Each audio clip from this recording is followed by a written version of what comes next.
Man, I don't know if my stream is going to survive this.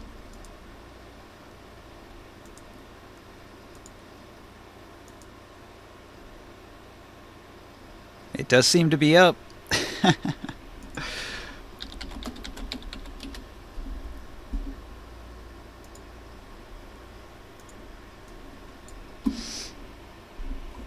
Alright. Back into it.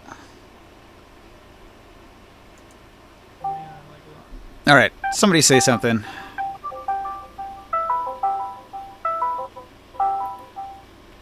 Hello, hello? Can you hear me?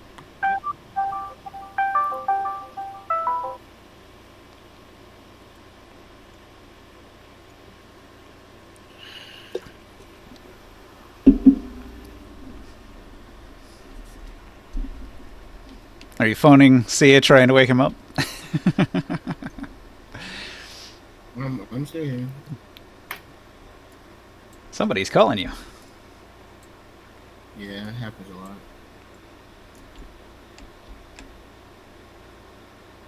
Do you see the girl with the dinosaur, like the lizard that I made?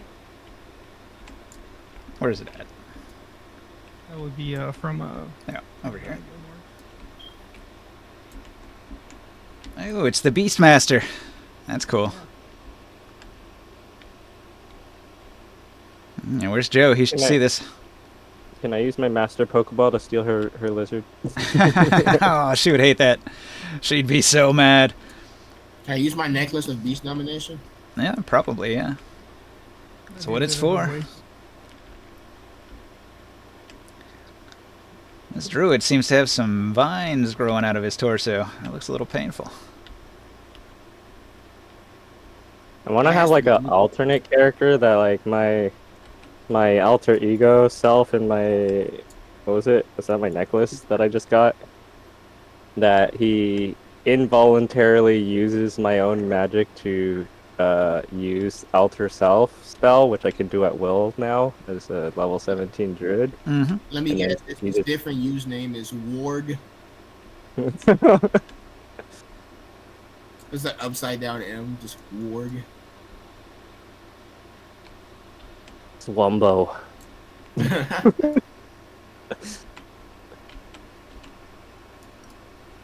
like this one with the lighting effect. That's pretty cool. Oh. She's glowing. Look at her magic. Like how she's sort of like looking down at it with the like down-turned elf ears. That's cool. Playing shaman. You get that in anime sometimes. Instead of the up-pointed elf ears, they have the sort of droopy elf ears. Like Dobby. Oh yeah. I'm not that big into Harry Potter, but I get it.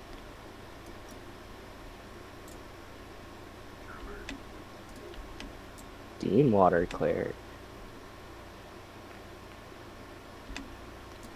I like this one. This looks like it could be like a member of the Order.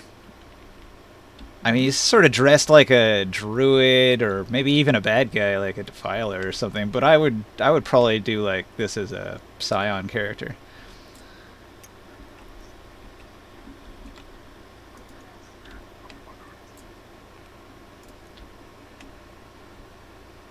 This one's great for Forgotten Realms, but like, yeah, you just don't see many like Dark Sun style elves coming out of Hero Forge.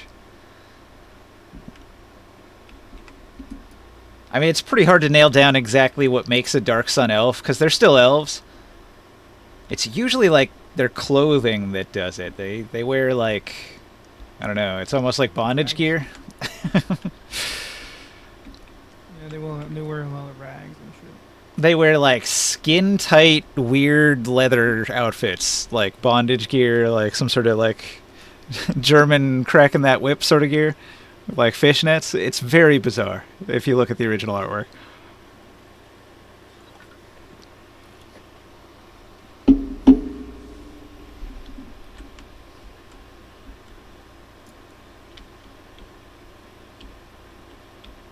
This one could be a Dre with a pet.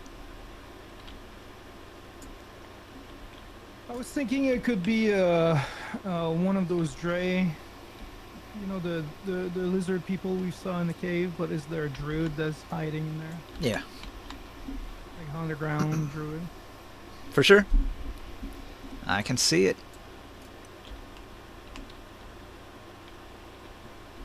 It's like a hella Those ice are- mage. Yeah. And water. I put the water under his bag. Yeah, I guess that could be water. Or blue fire. I have enough of fire.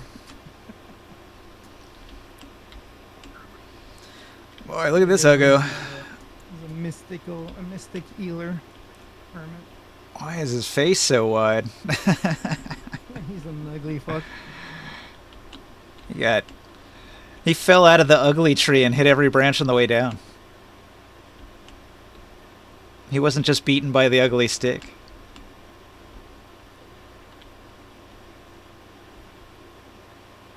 It's a pretty cool looking fire effect down here at the bottom. Alright, I think I've rested long enough. Let me see these pictures. Oh, you weren't even looking. Ah, you'll have to rewind. Look at the stream. I've been zooming around looking at all these figurines. They all look cool.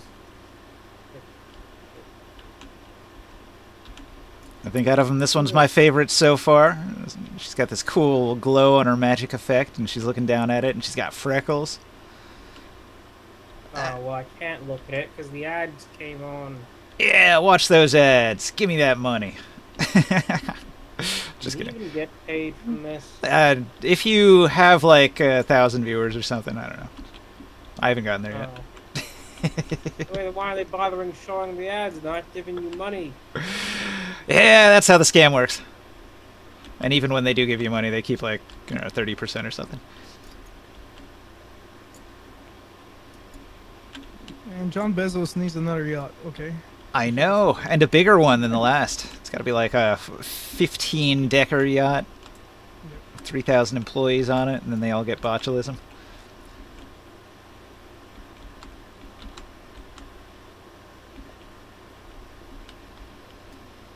Alright.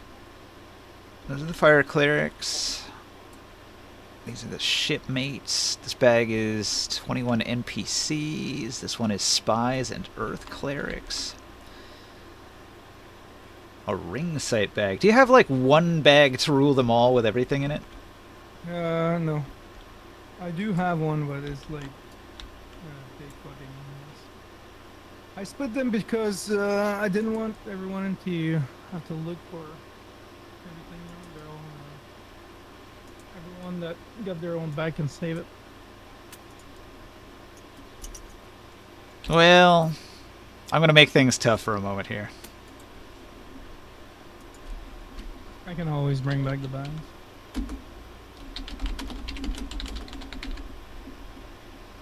One bag to rule them all, and in the darkness bind them. Alright. Let's throw all these little bags into this bag, so I can save it.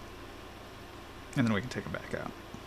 I have finally decided on a name for my alternate ego of my Ring of Two Minds. Yeah. His name shall be Dick Montgomery, after the American politician. Oh yeah? I have no idea who he is in real life. I just googled what sounds like an aristocratic name, and Montgomery came up, and I was like, alright, famous Montgomerys. And then his Tricky name Dick came up, Montgomery. and I was like, he's a snob, let's go with Dick Montgomery, that makes sense. Did I miss any of the bags? Is that all of them? There's 7 bags in my bag to rule them all. I think Can that I see the bags? should be all Now of that them. I can see. No, hang on. Let me save it. Save it under Dark Sun. Save. Okay. Now we can take them all back out. I just needed one bag that I can spawn when I'm making maps and stuff, and spawning figures. Man, this game has so much bloat. I don't know if you've ever looked into your files on Tabletop Simulator, but man, Tabletop Simulator's eaten up 10% of my hard drive. It's crazy.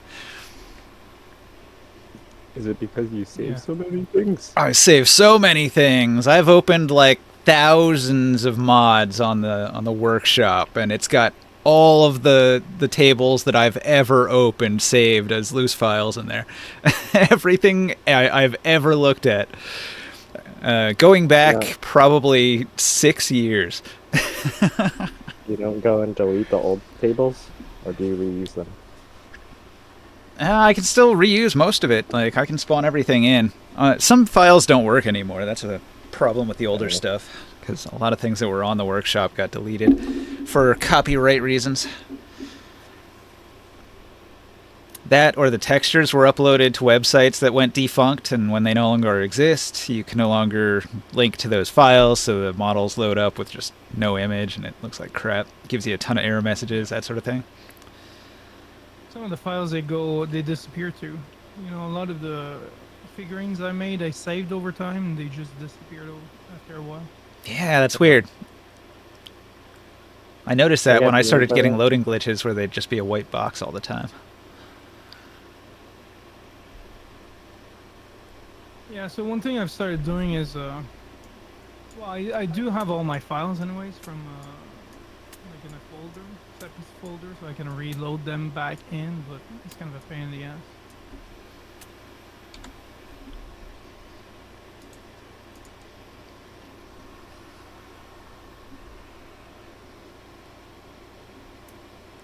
Takes a bit to load them.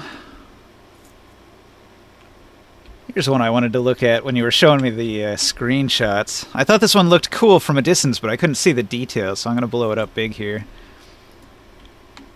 I want to see the one with the cackly face I mentioned. Oh. Man, I moved everything around. Do you know what group it was in? The air Which one? cleric. He's looking for an air cleric that we had out. That'll be in the ringside bag.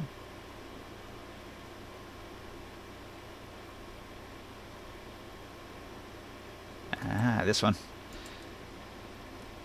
Wait, why is there a water cleric inside the barbarian fighting thing? Because, Maybe. Joe wanted a water cleric. Oh. For his, campaign, his adventure, whatever. Nah, they looked more sinister and hunched. We got a bunch of them here. Chris, can you give me promotion, please? This dude looks pretty sinister. Can you promote me? No, it was the creepy necromancer type of sinister. It probably hasn't come up on stream yet, but this dude definitely looks like a creepy necromancer. I can see. I mean, like the pale Palpatine sort. Ah. Pale and Palpatine. Not sure if they were literally pale. I don't remember.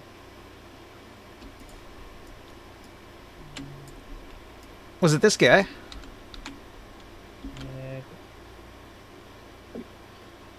Cool. He's pretty cool looking. I think. He's like, look at me. I'm an evil old man, and my face has tattoos. Look into my reptilian eyes. Rrr. He's got his crystal Good. ball. But not quite. Not that one? Alright. No beard. Oh, this dude doesn't have a beard. He's got mutton chops on the side of his face. Yeah, that's just his hair coming out his sides. I think it's that guy lying over. Yeah, him. Yeah, this What is blue do you definitely want? a good wind cleric here. This one looks really awesome the way it's sort of Oh, like that- levitating. Oh, that's okay. I think. Oh, I guess I hadn't caught up yet. I suppose. Yeah, there's a delay on the stream. Oh. Yeah, that guy. I want to know more about him. Air cleric floating. Did you make this one, Creus, or was this off the workshop? Workshop, that one. Man, they did a good job on this one. This really gives you the impression of moving air and floating and flying. It just really covers those bases wonderfully. Can we generate a little backstory for Forehead Man? Yeah, the dude with the tattoos here. He's a deranged air cleric. Well, he's your air cleric, so I'll leave that to you. I think the thing I like most about this one is the way they made his, like the bottom of his cloak look dusty. Like he's walking through the desert and he's got that road dust on him. Like he's been going a ways and he hasn't washed in days. He needs a laundromat for his fine wizard's robe, but man, that's an attention to detail right there. That really sells the desert theme. There's a lot of good bars in there. Yeah, we did determine that a lot of ring sites followers are going to be of the bardic persuasion singers mostly, which also gives him like a little bit of a tie-in to assassination, because in Dark Sun a lot of assassination gets done by the entertainers. I mean, she looks cute with her little freckles and all, but there's probably some poison concealed in her belt pouch there. Are we still talking about? Hey, sounds like my type of crowd. Yeah. At least, wait. I like these guys. Hey, Ringside, you should definitely keep grooming them into your religion. Wait, why? Hey, don't freaking praise it. Drum bardy bard. Hold on, I'm getting confused. Why Has Saul ever assassinated anyone yet? Not yet. Not legally. Not on record. Those are completely different things. Moving on. You can legally assassinate someone. We're in Dark Sun. Come on. Anyway, oh, you're gonna like this one when it comes up on your stream. Why am I attracting? That guy looks cool. Yeah. The way it's explained in the guide is that air clerics are flighty people, like think of like artists, singers, and in particular, the worship of air is all about breath. It's all about the air as you breathe it in and you breathe it out. That's like your worship of the air. And so in particular, people that focus on breathing like a singer are going to be the most attracted to a temple for air clerics, because you would definitely have like an amphitheater where a bunch of singers would be able to chant, and then there'd be like a lot of meditative breathing exercises going on, and bards would love that. So that's the type of people that will be rolling through. But they also say that air clerics are incredibly flaky, and so you'll never have like a solid group at all times. They're always going to be coming and going, doing their own thing, and you'll have a random selection of them at your temple at any given time. But it'll be hard to pin them down because they are flighty air clerics. Hey Ninja, can I use his like religious group place to just make connections? Yeah, of course. I won't stop you. I'm gonna have to just like give them very broad missions, aren't I? Just like, hey, while you're in the area, maybe check out this thing.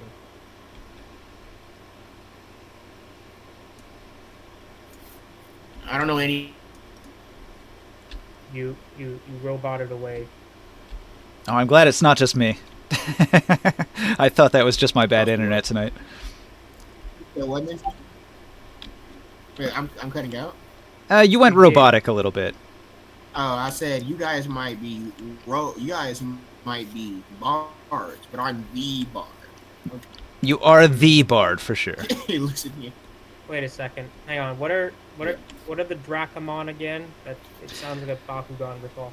A Dracomon is the name for people who serve the function of guides and town criers in Tyr. So when you enter into Tyr through the main gate of Tyr, one of the first buildings you'll see on the corner of the very first main street going into town is the Dracomon station, and there's like dozens of young men who are the Dracomon, and they'll run up to you and they'll be like, hey, do you need help? Do you need to find some place? Do you need information about Tyr? And they ask for like a few coins in payment, and for the day they'll guide you around, show you all the places where you can buy different things you might need, show you where the best inns are. They'll help you navigate the town, they'll help you avoid the parts of town where there's crime, stuff like that. So the Dracomon serve like a really important function for tourists that arrive in Tyr that don't know anything about town.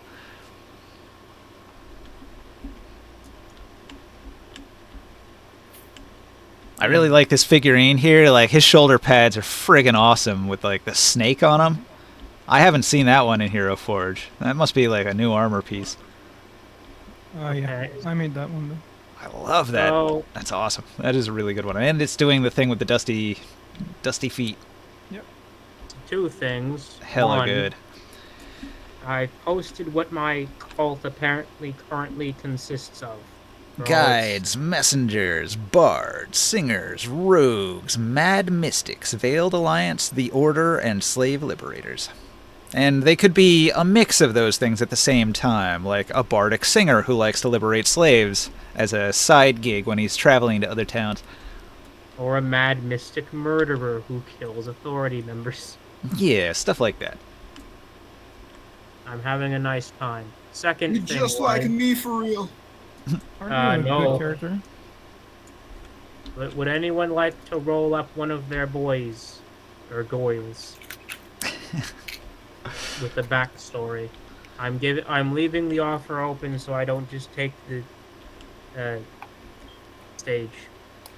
Wait, you're the Wind Clerics? I'm saying, does anyone want to like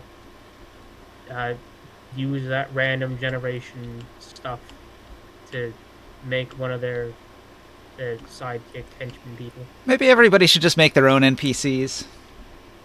Personalize it a little bit. And then everybody else will be surprised by what you generate. How many NPCs are we making? Yeah, how do you generate that? Oh, wait, you're using in the Discord Oh, to generate it? I was No. So, let me explain it again. So, do you have access to the player's handbook? Yeah. So, you just want to open it up to the character details chapter, like page 120 something. Look in the backgrounds, and when you look in there, they have tables, and the table will be like personality traits, ideals, bonds, and flaws. And like I said earlier, it's only for NPCs that are going to be like front stage, that you use them, bring them with you, they'll interact with the group and do things for you, so they'll probably be like one of your better NPCs that actually has some levels. And then you can roll stats with the Randcare stat generator in the Discord, and then you can just use dice like D6, D8 to roll the characteristics from the background section in the player's handbook. And depending on what their background is, you could use different ones. So like there's a different table for each of the backgrounds. And if you dig into some of the other books, I think they added backgrounds in one of the books. Which one was it? Xanathar's? I forget exactly, but there are some other backgrounds. You could probably look it up online for a complete list. But then you could just like roll some dice and get stuff. Like here, the Guild Artisan, it's got D6 for his flaws, and it says, I'm never satisfied with what I have. I always want more. So that would be a complication for that NPC. Like he's always asking for a raise every time you see him. I don't see the chart where you like roll for the stuff. I'm on chapter 4 with the personalities and backgrounds. Yeah. They don't have any of the tables there? How bizarre. Like there's table, but they don't say like roll a dice to like. It doesn't have like a little dice Randomly notation in the apply. corner, like a D6 and then 1, 2, 3, 4, 5, 6. No. What the hell? It just says like here's all the races, here's their like potential weights and stuff. Here's languages that they might have, flaws. It doesn't have a chart for like roll for the flaw that they might have. Lame. Unless I'm like on the range. Oh wait, I think I found it. Okay, yeah, I found it. Personality traits, ideals, bonds, flaws. Okay, I found it. Yay. It's further down. Page 128 through Alright, so they just sorted it to the bottom. 30. That makes sense. Yeah. Put the tables at the bottom. They're sort of spread around in the book because they had a editor went through and made everything look nice. I'm sure on the website it's not quite as carefully crafted. Do you pick a random, like they have acolyte, charlatan, and other stuff? Well, I mean, I would try to match it to what they are. So for one of Ringsight's characters, he'd pick Entertainer for one of these bardic characters. Or maybe like, what's the other one? Hermit. And for Skywill, he would probably use the criminal background for all of his dudes. So you just pick the one that's most appropriate for the people that you're generating stuff for. Yep. For Sia, a lot of his contacts would be in like the noble category. Was there a specific generator you mentioned? Not really a generator, it's just tables that are in the player's handbook that you could just roll on. Well, there is a generator for this sort of thing. Yeah, if you can find a generator online. A lot of people have made useful little tools like that. If you can find one that does it for you, that's always fun. Here it is. You can just copy paste it out. That'll help you make a bunch of characters quickly. There you go. I just posted it. But flesh them out as much as you deem it necessary to do so. We don't want your main characters to play second fiddle to a bunch of NPCs. So these are definitely background characters, but having loyal background characters that are friends or allies or subordinates to your main character can add a lot to that main character, just from the company he keeps. Hey, zoom in on black man on the left right there. You talking about little guy here? No, left. Left. This one? Oh, it's a staff. Hang on, I'm picking one of these to... Wait, is that a chain? And that's a lantern. The thing, yeah, at the bottom. Is like...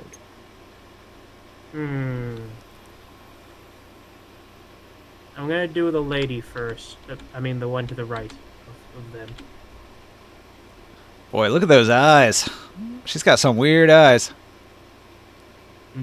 Okay, now I'm regretting this decision. I'm going back again. Her eyes are actually like iced over. That's she's an undead from Game of Thrones. So I what? thought it was more cloudy eyes, misty. Oh yeah. Maybe she's blind. Just like a What? blind samurai. It's kind of like Bran from Game of Thrones. Oh yeah, warging. Vision. Going into the animal site. So what level would they be?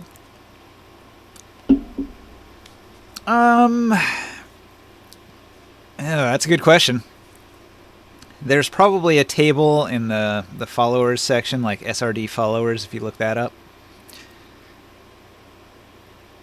I don't know how to do that.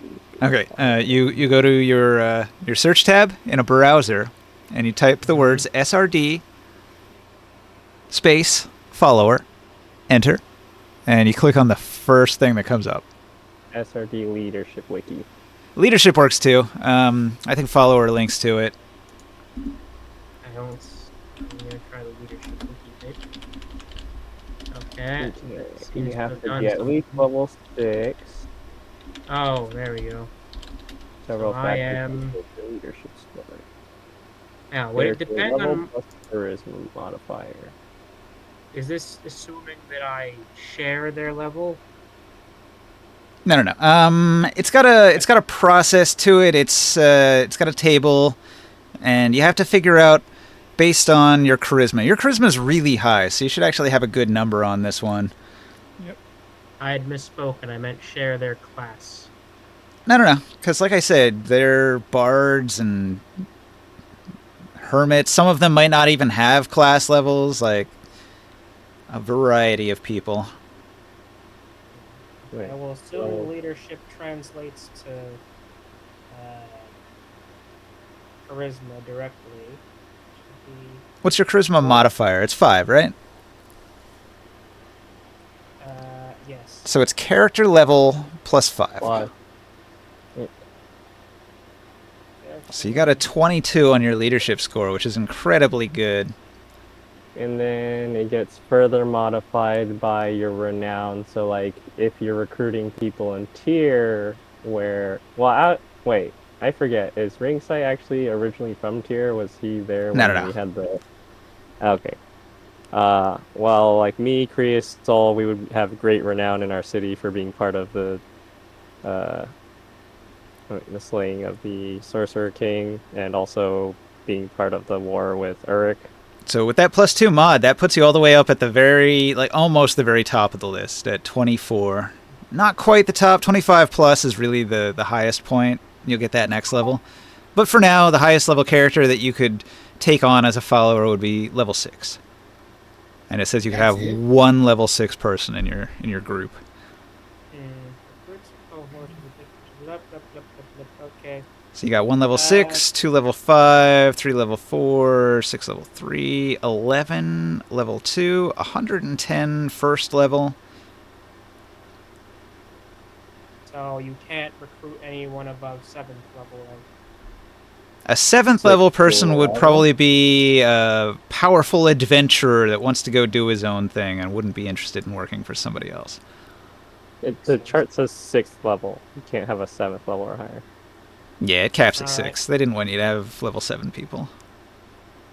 That could You get can crazy. probably still like train them to be above that, but like recruiting them brand new, they would be level 6 or lower. So I think a cohort is for higher level people. You could have a person that's your cohort that potentially is a leveled character, and it caps that for him. It would be like 17th level, the same level as him. We gotta factor this in. However, it says you split XP with the cohort, which I don't even know how we'd work that out in this system because we don't do XP. Let's not do that. It sounds painful and terrible. Yeah, you'd be gaining a level every 2 gods that you kill instead of every 1.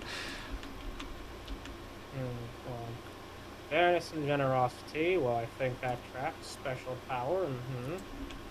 But then, special familiars, that kind of negates that. I do have something of a stronghold, but I also move around a lot.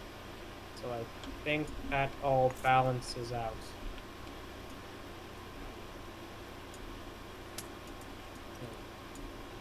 Well, anyway, I guess I'll just set that at 6th level and be done with it. And hermits, and I assume they're human. They look pretty human to me. I'll just let the game decide what their name is.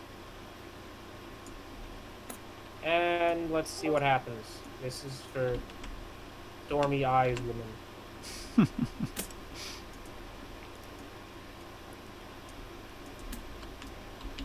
Wait, hold on.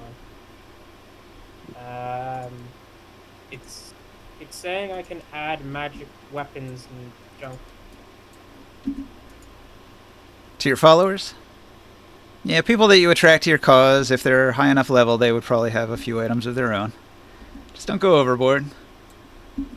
On the amount of adventures that we go on, is that considered moves around a lot? Do we get a -1 for being a leader of our?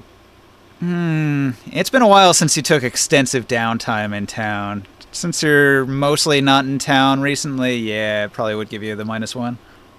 Okay.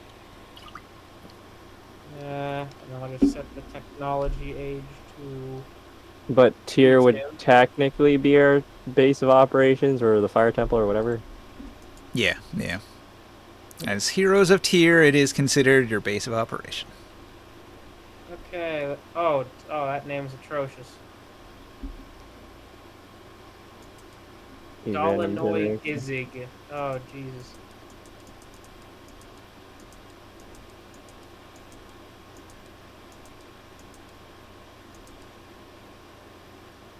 Okay, so if I try to recruit anyone from tier, my leadership score is 19.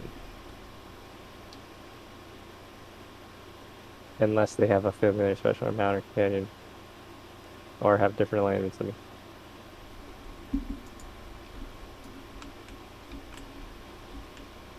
Alright, By I loaded up the different previous alignment, map. is that just like, does that have to be like completely the same exact like, I would say it only matters if you're opposite alignments. Like, if you have an evil follower, it's probably not going to work out. okay. Like, I'm chaotic good. Do they have to be chaotic good, or do they have to be lawful good? Well, I mean, just from an interaction standpoint, you'd probably end up fighting with an evil character a lot. You would not be friends. So yeah, it does have to probably sort of match your alignment. It doesn't have to be exact. You'd probably be off in one axis. Like neutral or lawful good. Yeah, in either direction, it could be off by one axis, and it could probably be all right. Well, that's what that ended up as.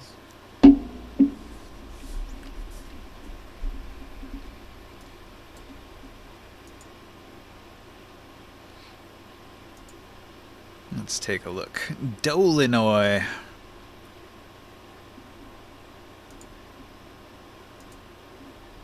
Oh, it makes a PDF. Wait, is this leadership score something that you roll as, or in character space? No, I don't think it's a roll. I think it's just like a number based on your stats and your level. And it's an old system, so for 5e, I think it would probably like require some sort of downtime activity of carousing to recruit them to your cause.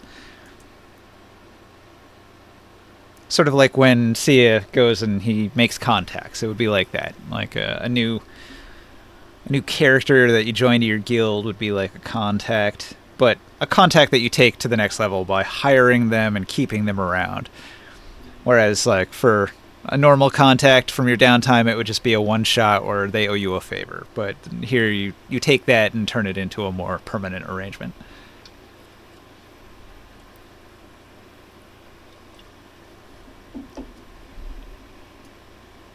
Boy, you destroyed this Gith encampment with these earthquakes. That was overkill. That area is destroyed. I'm worried if we're gonna be like fighting anything in the temple now, after we use several of our big spells. Ah, yeah, you didn't rest before going into the temple. Do you think it'll be an issue? Yeah. Possibly. I mean, I still have a 7th level spell. That should be okay. I don't think I'm gonna be using any like earthquakes in this temple anyways. Be very bad while we're inside it. Especially since we're going in like underground, might collapse the freaking area on top of ourselves. I think Sunbeam would be more appropriate down here. This is the map of under the temple. I'm going to show it to you guys, but I'm not actually using this map. I'm using sort of a remixed version of this map that's out of order and has some different stuff and different proportions, so just sort of use it as a reference more than as like the official, like this is what it looks like.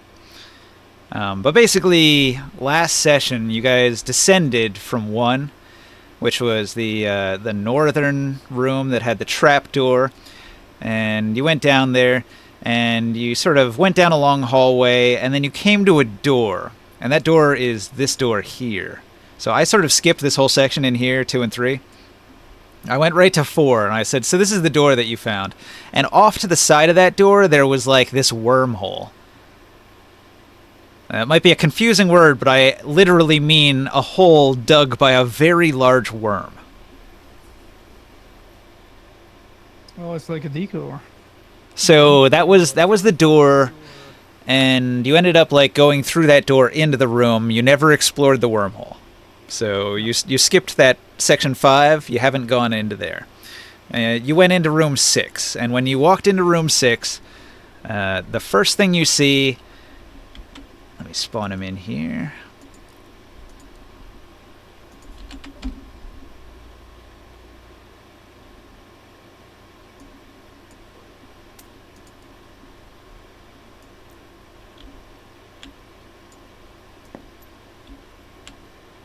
It's the huge giant.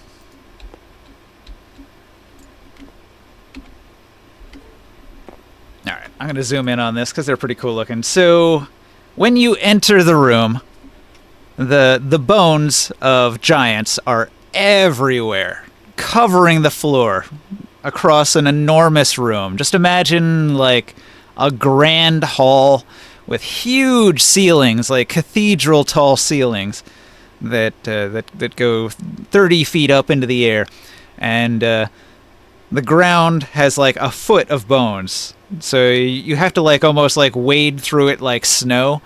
And when you enter the room, there's a figure standing in the shadows at the back of the room. And at first you think maybe it's a statue, but then he looks up and his eyes begin to glow. And he raises his arms up, and then all of the bones start to form up into these huge beast head giant skeletons with scimitars. So they've reassembled themselves, and they immediately begin to lurch towards the party. So I'm going to roll initiative, and then we're going to go into combat.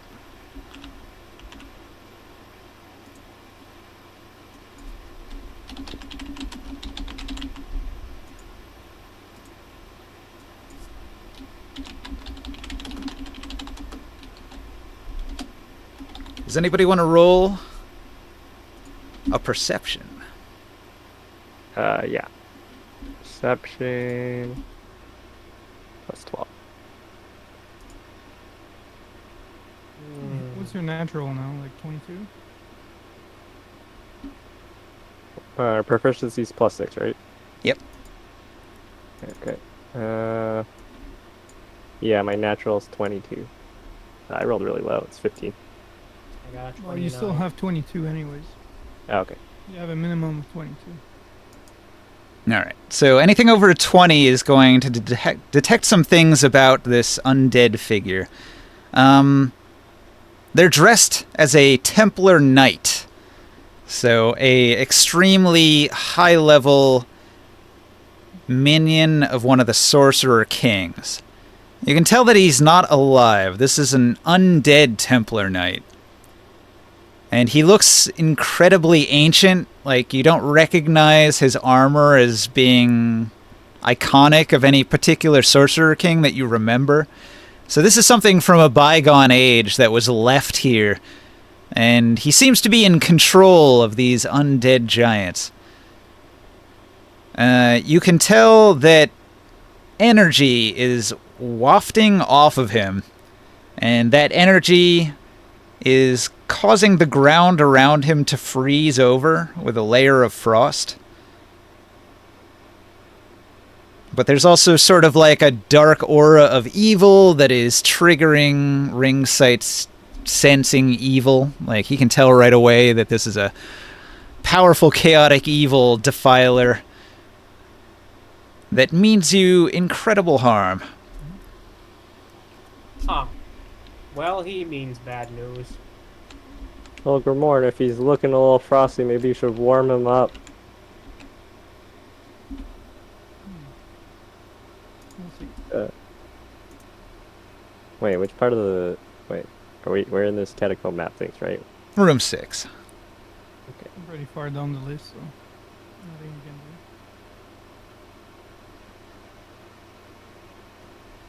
do. Each one of these squares is 20 feet, so this is 60 by 120.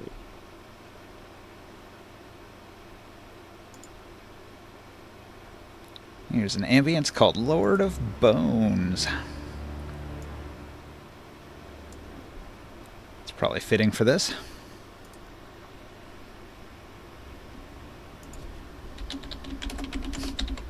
Oh, look, we have a viewer. Grace Dimples. Hey, how you doing? Where's Jodab? Did you already roll the... I have rolled initiative. Yeah, we're missing a Jodab.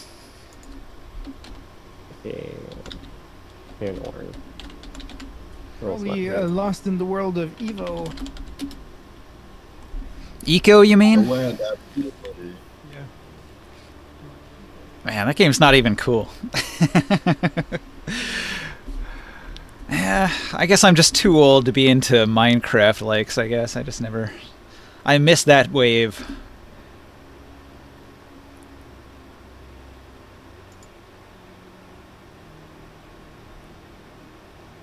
I'll be right back. Yeah, I get it. Joe I'm saying, Dab, you I son of a could've went bitch! fishing. What's up, Ninja? Yeah, fishing would. I think it just makes more sense as a second star. I I'm think coming, if you're Ninja. I'm like, sorry. We're having a conversation, and then I think maybe you I go was gonna leave hunting. at 9, but Well, Kev and I Joe, were think- in the middle of a discussion. Joe, well, think we are about going to hunting skip into you on the fishing. initiative. That's all I have to say. I'll see you guys later. Go play D&D, Joe. We'll plan eco. We got Okay. 10 days to figure it out, bro. Okay, I'm coming, Ninja. I'm coming. We'll plan our group out. I went in there. I was like, "You son of a bitch!" What do you say? He's coming. He's gone. He's coming. Um, But I did tell him I'm going to skip him. So we're missing Will too. Damn it. Seems kind of important. Sorry, guys. Oh, hello. And I were discussing stuff. The important pressing business of eco.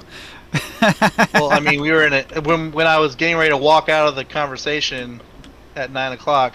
We were in a heated part of the conversation, so I didn't want to leave on that note. Nah, it's all right.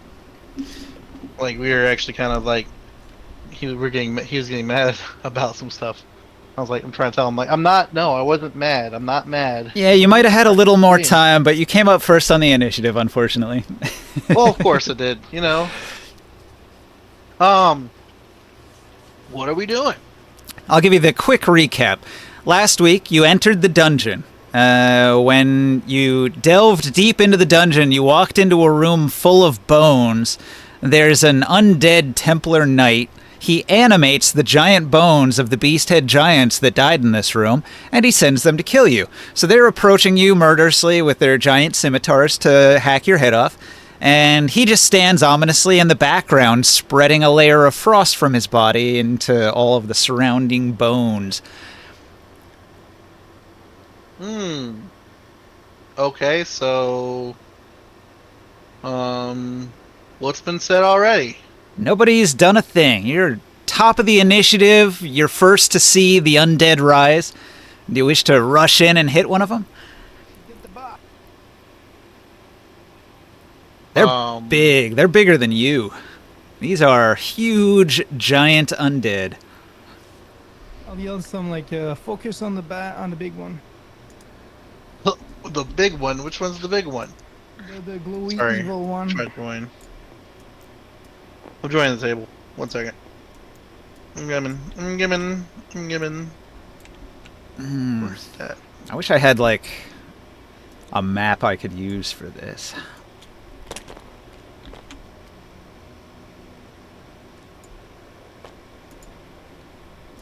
Sorry.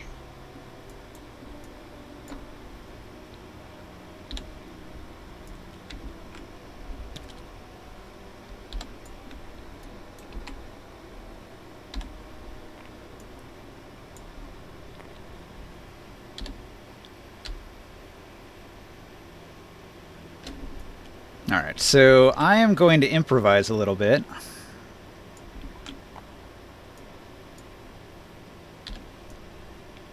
Let's join the table. 1 second.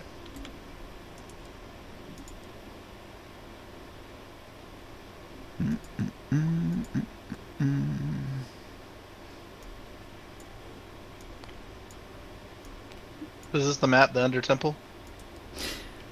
So it's tricky, right? Because it's sort of a remix. I'm not using that map exactly. You can use it as sort of a rough guide, but I'm doing things a little out of order.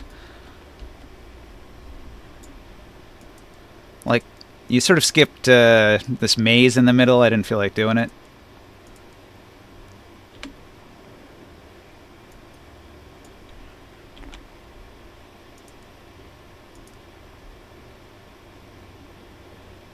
Okay.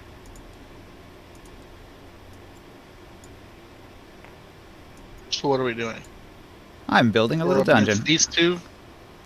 These two guys and their Templar. Lag is killing me here.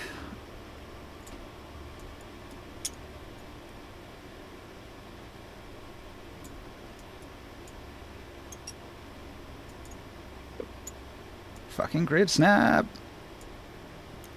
You son of a bitch. Hang on. Okay. Maybe I have to put it on center?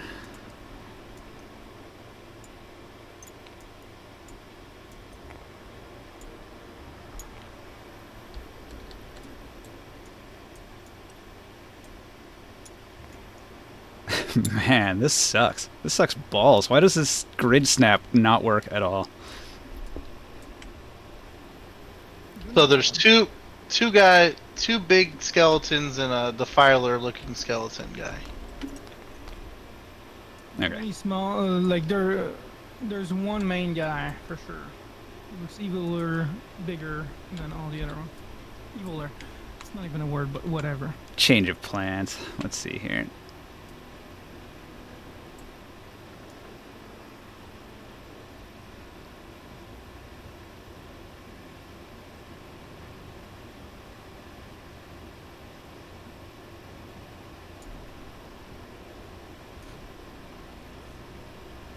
Haha, there we go. It's a room.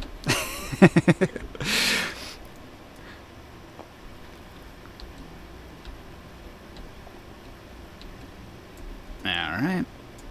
We got a couple of very big giants.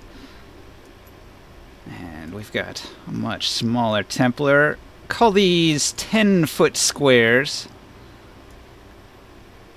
Oh, 10 foot? And these huge skeletons are, let's see, a square and a half each.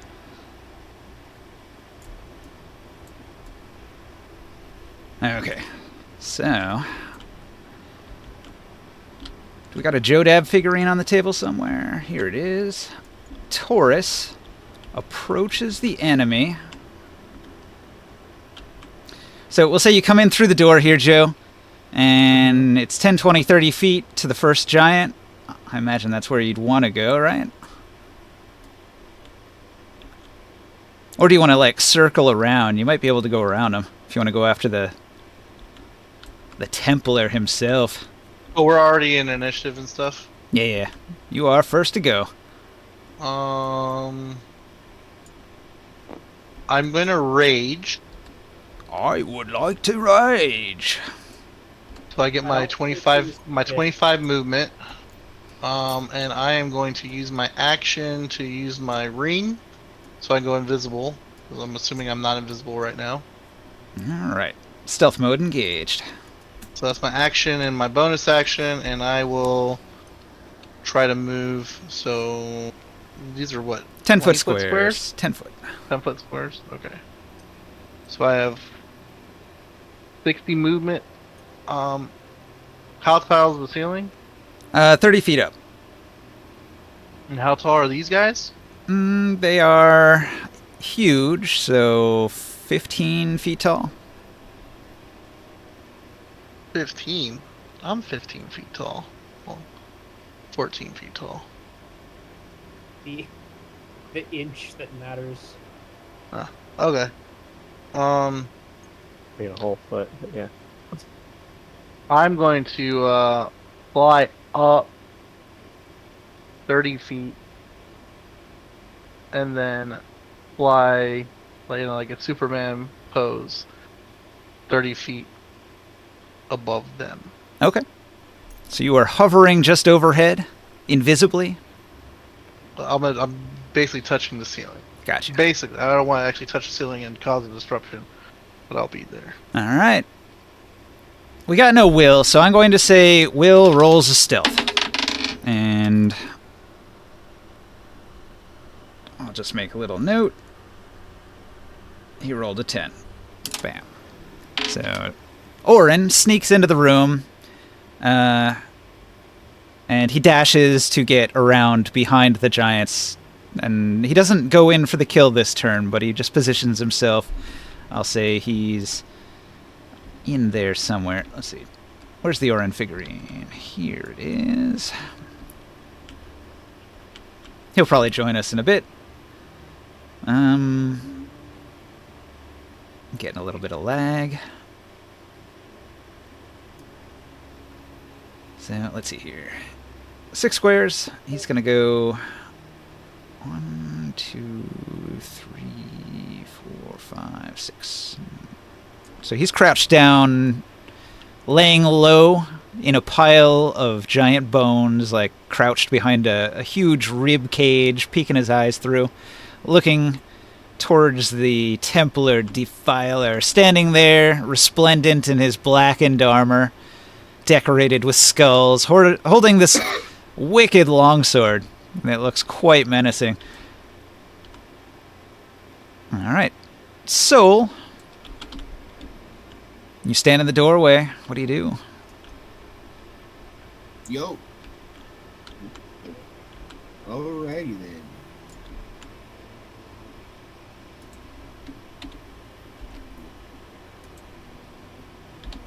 Oops.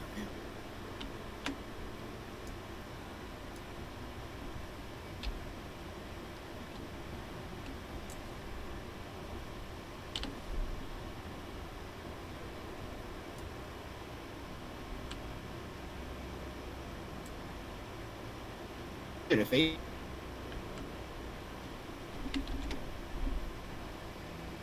Hello?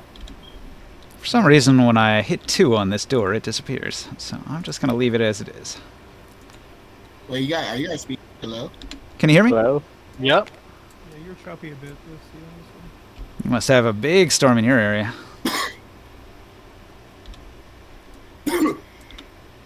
Hello? Hello? Can you hear us? Hey. Hey, look, guys. We hear you. Mute, There you go. mute, Alright. mute. Alright. Mute? Huh? He's asking if you're muting. If you've muted us. Oh. Oh. No.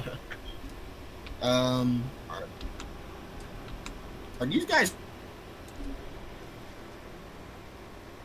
You're cutting. All a right, bit. guys. What was the last thing you heard me say? You said, Hello? are these guys? And before that, it was hello, hello. Are these guys enemies? They look pretty friendly. I have to be on Discord to talk to you guys, so I can't look at. They're awfully enemy. They are evil undead, a part of the curse that has befallen you. They want you dead for stealing from the ancient temple of the lion-headed giant. The Terraskir Temple. Well, you snooze, you lose. The Temple Guardians are And quite I'm angry. using my you snooze, you lose. I'm using my elemental longbow burst, and I'm aiming at the one on the left. Okay, the giant to the left. Pew pew. The 13 does not hit, I'm guessing. It passes harmlessly through his ribcage. God damn. Alright, I'm going to Bardic Inspiration Torch as the backup maneuver. And that's my turn. Where do you want to position yourself? Do you want to stay right here in the doorway? Do you want to be like just outside the door? How high is the room? 30 feet up. 30 feet up. Damn. Actually, yeah, I want to be just outside the door. Actually, how close is Taurus? I might have to be in the room, actually. 45 to 50 feet away. Marcus Race is 30 feet, right? So you just want to be 3 squares from him. You'll have to go inside to here, I think. Yep. And that's my turn. All right. Ring sight.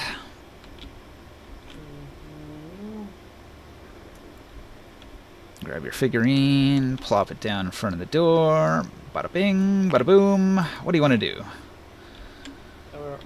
Did they run off ahead of us? Okay, so looking at the situation as it stands now, Sol has stepped like 20 feet in front of you. Orin went into stealth mode. You don't know where he's at. Taurus went invisible. You don't know where he's at. But in front of you and in front of Sol, you can see the 2 giants, and beyond that, you can see the Templar Defiler. There's only 2 giants in that room. The entire floor of the room is covered in a foot of bones. So when you step into the room, you're actually walking in between and over bones. Is it rough terrain? It's not enough to be rough terrain. You can walk over them fairly easily.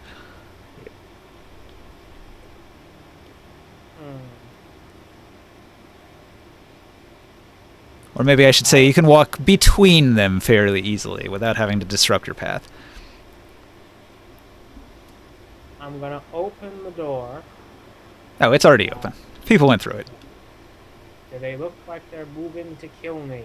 The giants definitely are moving forward. Then they may have a guiding bolt to the face. All right.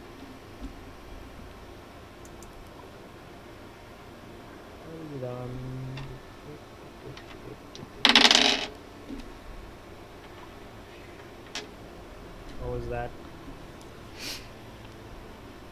Rolling some dice.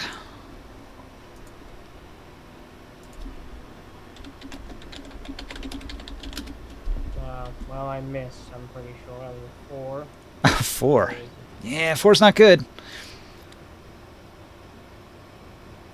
plus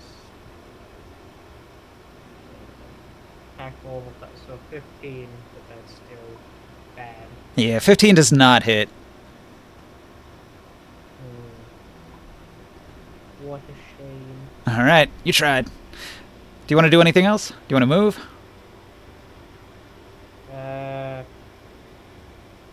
Summon. Wait, is the air elemental still there? I would assume he's following you. He usually does. I'll have him go punch them in the face.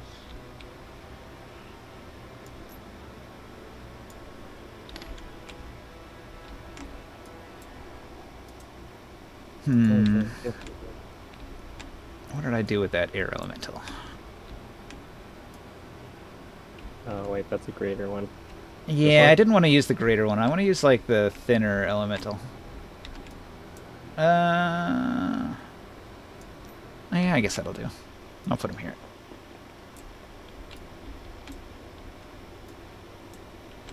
Do you have the greater elemental? Is that what you summon? I thought it was a regular one. It was a regular one. I'm not sure about that. Alright, I'm going to change this to just R's elemental. Okay. Where does he go? Do you want to send him at the giants? Yes. Alright, he zips across the room up to the first giant.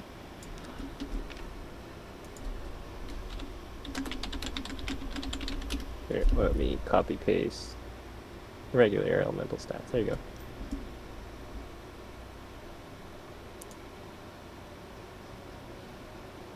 So you got multi-attack, he's got +8.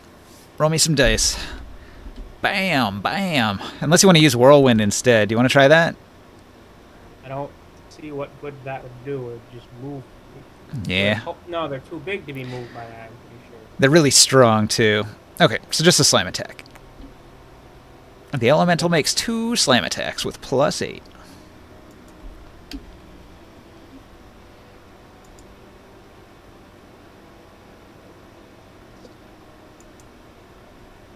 Nice. Oh, wait, hang on. Were you rolling them, or was I... Now, usually you roll your attacks. I was gonna, but then it slipped my mind. Apologies. 4 again. And 14. Not much luck today. Air element. He swings and he misses. Wait, hang on. 14 is 22. Oh, a 22? Yeah, you were doing the base rolls. 22 actually does hit, so you can roll up some damage on that giant. Excellent. Yeah. 2d8 plus 5, bludgeoning. 18 damage. Okay. You notice that he takes an additional 8 damage from your bludgeoning attack. So that's 26. Ah, I see. Your weakness is revealed. And now I'm gonna... can I close the door? Hey, Morg. You see Ringsight grab the handle of the door and begin to slam it shut. It's about to be your turn. Do you wish him to close the door on you? No. All right. Oh, wait. I know that they're in there, don't I? Soul's in there, Taurus is in Okay, never there, mind. I'll just and back I'm away from assuming it. Orin's in there right now already for some reason. I'll just back away from it then. 30 feet away. It's a hallway, so I'll just move you down the hallway to the side. Right, works for me. Let's see, I can probably get you over here against the wall.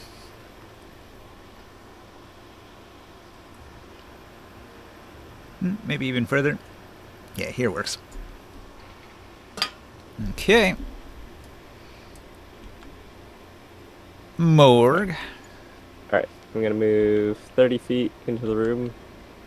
And then I'm going to cast my level 6 spell slot, Sunbeam, and cast my Radiant Beam into one of this giant's legs and into the Templar Defiler.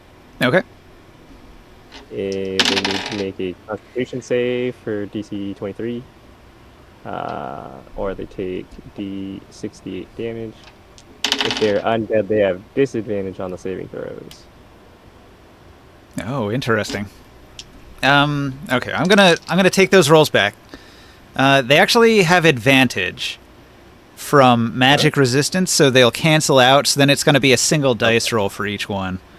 So I had already rolled, but like I'm just gonna disregard those rolls. These will be the new official ones. And okay, so it looks like they both save.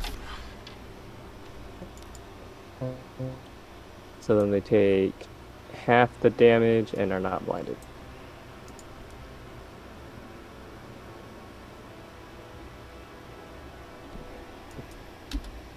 How much was it? 68. The thing is not. Oh, there you go. There you go.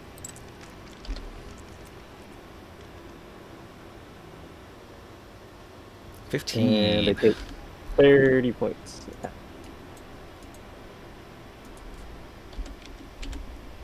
All right, you're getting a sense that there's something about these enemies. Your magical attacks have a hard time getting through.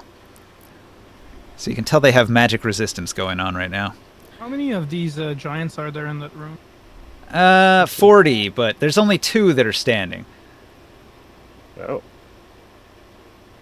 Like I said, there's a lot of bones on the ground that haven't moved yet.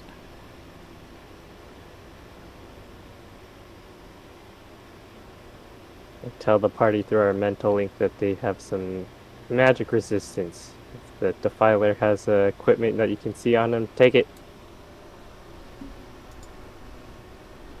You want to nick it?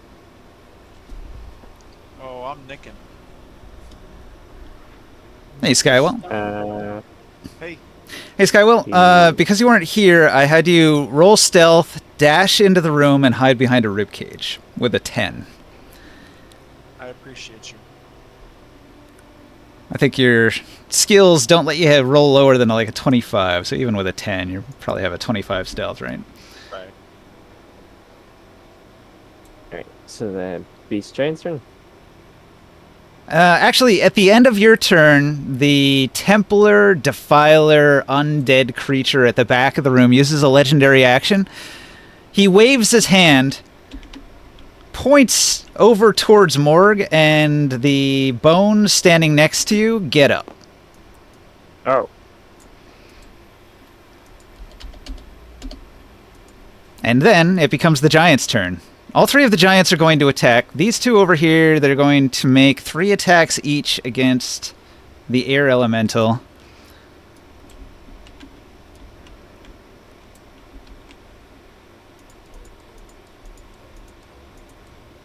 All right, ring sight. The scimitars of the giants whip through your air elemental viciously.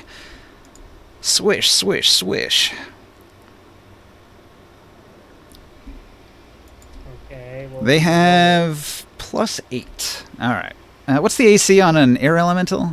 He's got 15, right? So they need a 7 or higher. It looks like only one of them missed. So he takes about 100 damage and dies. But no, actually, no. He's resistant to slashing damage, so he only takes 50. Yes. But that still hurts a lot. 50 Yeah. damage as their blades pass through his air body multiple times. And the force of these blades going through him is knocking his air away and disincorporating him, scattering his bits around the room. So he lets out an airy groan, but he stands remaining. Over here, Morg, this giant, turns to you. And this giant is going to attack. So he's going to make 3 slashes with his scimitar against you. What's your AC? 22. 22. That's really good.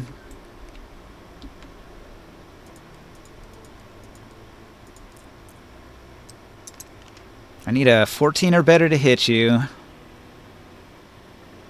Oh, one's a crit. One's a hit, one's a miss. Okay. I'm going to use my reaction to raise my AC by 3, so it's 25. Does that make the other one miss? It would have been a 23, so you caused that to become a miss, and only the critical hit goes through. Yep.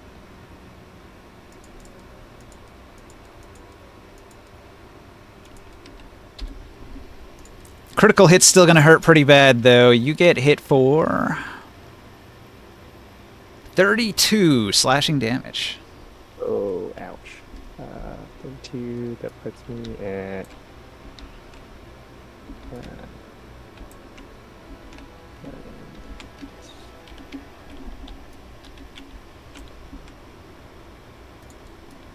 Yeah, 109.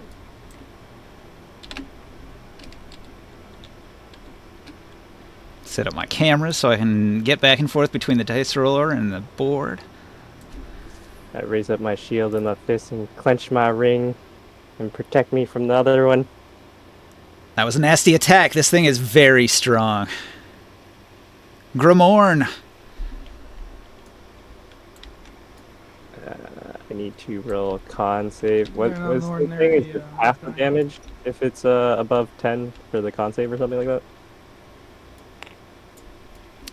If you take an amount of damage from a single attack that is more than 12 plus your constitution modifier, then you have to roll a con save against having a wound. How big are these squares? 10-foot squares. So pick a corner. Since you took... Alright, so I have a... Is the wound? Or I was thinking about my concentration for my sunbeam spell. Oh, for your sunbeam. Constitution. Did you fail your constitution save for sunbeam? That's all I was wondering. The constitution save is half of the damage? Yeah. So it'd be DC 15. Or 16, I mean. Oh no, you lost your sunbeam spell.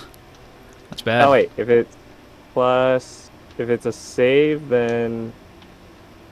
I also have +2 to my saves on my ring, so that is 16. Cool. Lucky day. High saving throws pays off again.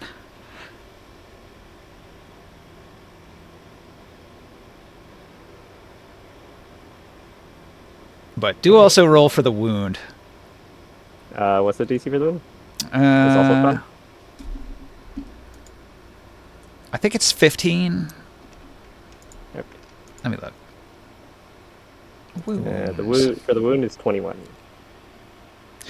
Let's see. At the end of each combat turn during which you suffered one or more wound risks, make a Constitution saving throw DC 12 +2 for each attack that break your threshold. So DC 13. That's actually lower than I thought. And you got a 21, so not a big deal. You do not get a bleeding wound from that nasty scimitar slash.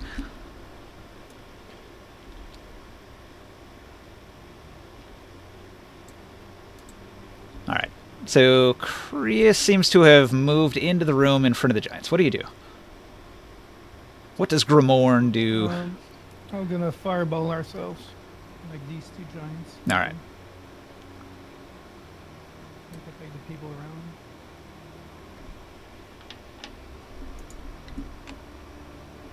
Die undead! We have a 23.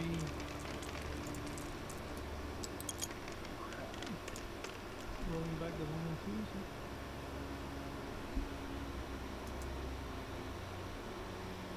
2. They don't have a bonus, so I don't think any of them save, even with a 20.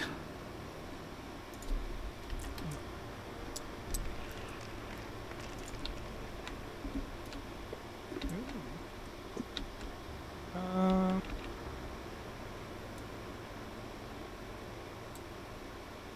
64 fire damage. Nice.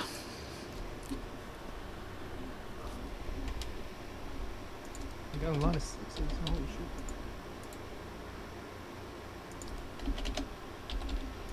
So your fireball explodes. The heat in the room goes up dramatically. You'll notice that the heat of your flame is suppressed by the cold aura of the Templar when it spreads towards him. You protect your allies from the blast. I think Taurus was above it, but you probably protect the air elemental and soul, right? Okay. Yeah, they'd be in my zone though. Yeah. Do you do anything else? Is that it? That's all I can do, really. Okay. More, you took some damage. How much damage did you take? I took quite a bunch. I did like 30 something, 32. Ring sight. What's your health right now? Let me see. Is that correct? The number on the screen now? 21? We did have a short rest crap, on the balloon crap, ride crap, to the really. temple, It was so stuck you before could this. have recouped the hit points. That is not good. Be real cautious.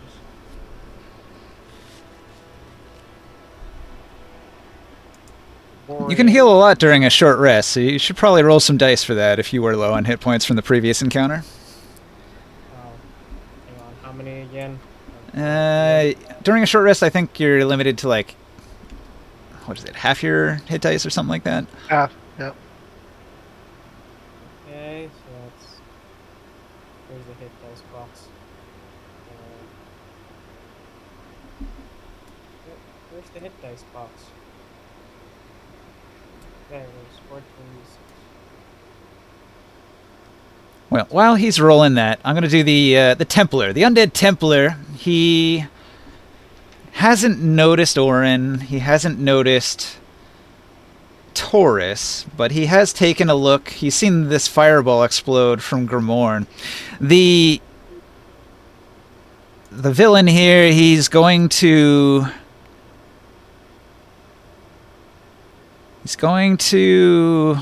point at Grimoire. And Grimoire, you hear a voice in your head, and it's the voice of the ancient undead Templar. And he's mocking you for your weakness and challenging you to a duel. Okay. It's a spell called Compelled Duel, and you have to roll a save against it. You attempt to compel a creature into a duel. One creature that you can see within range must make a wisdom saving throw. On a failed save, the creature is drawn to you. It's a DC 18. Okay.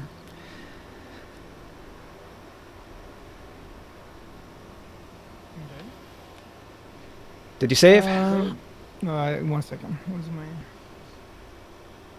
DC 18 wisdom save. Otherwise, you are compelled to duel.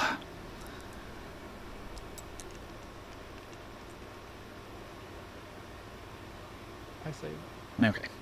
So, at first, the power of the compulsion makes you want to rush ahead and enter deadly combat one-on-one with this enemy. The way he mocked you really, really insulted you and your religion in ways that enraged you for a moment. But you snap out of it. You realize in your wisdom that he's baiting you, and you don't fall for his tricks. Okay. I can't send him back an image, a mental image. Yeah, whatever. Yeah. Him tied up to a stick burning to hell. All right, so we go back to the top, Taurus. What up? I'm listening. I want to get behind this defiler guy. You fly down behind him. And I want to attack him. Yeah. He doesn't see you, so you get advantage at least on the first attack. Hold on. Yeah, I don't want to use my reckless attack, so I'll just use that to get my first attack on him. Yeah, I can't even Um, parry because he doesn't know you're there.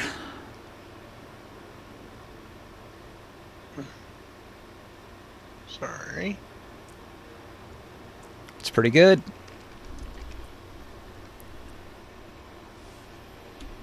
$32 to hit.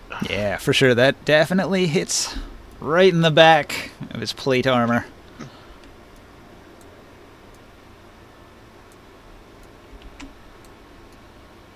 Oh wait. What is this? The 1d20? No. 1d6, 1d20. And then I have. He's undead, right? Oh yeah, Like for sure. unholy, so he. Oh. I have the holy symbol that can be used to enhance the melee weapon. It's put in my gem, so it gives a 2d8 versus undead. Bonus damage. 2d8 damage. Yeah. Like a disrupting weapon, it has a extra impact against the undead.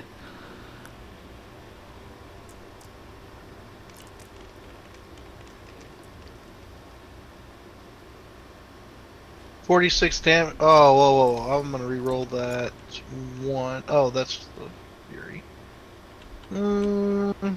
Yeah, I'll take that. 40. I'll re-roll one real quick. I'm gonna re-roll the 6.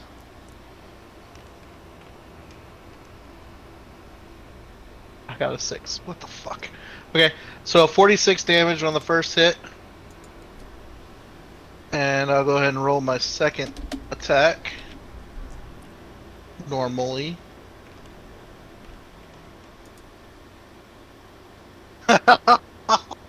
Nat 20. Nice. Critical hit.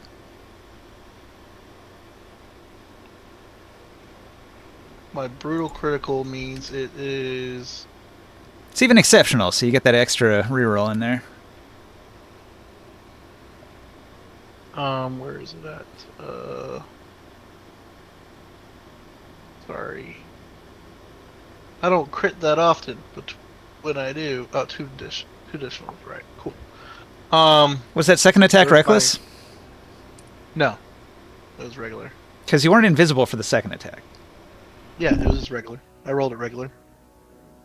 At 20. I was muted this whole time, and I was responding to everything that was being said. Oops. Hey. Well, it's about to be your turn in a little bit, so stay with us. 57 damage on the second attack, Nice. and he is vulnerable from my critical. These are all bludgeoning damage. Since he's a skeleton or an undead, does he take extra damage? He's vulnerable, so he takes an additional d10 from each attack. I'll roll it. It's an extra 10 damage here. Okay. Bam. Yeah, I was saying to the group, when I hit him with that, because I hit him with a bludgeoning critical, he's crushed. When you hit a creature with an attack that deals bludgeoning damage, when you score a critical hit that deals bludgeoning damage to a creature, attack rolls against that creature are made with advantage until the start of my next turn. Wow.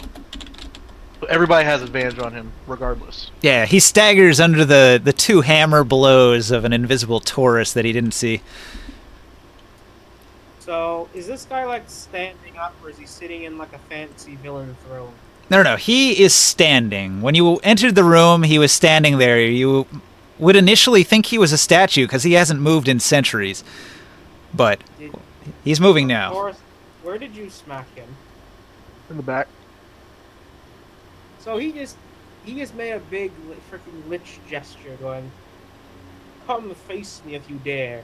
And the guy he did it to just said, "Nah," and then he got freaking bodied twice in the back. Now, hold that thought. Did you end your turn, Taurus? I've not. Okay. I'd like to also do for my bonus action. I would like to do a Zealous Presence. Anyone within 60 feet that can hear me gain advantage on attack rolls and saving throws until the start of my next turn. So we have advantage and advantage again. +1. All of us except for ring sight, because he out Of the course.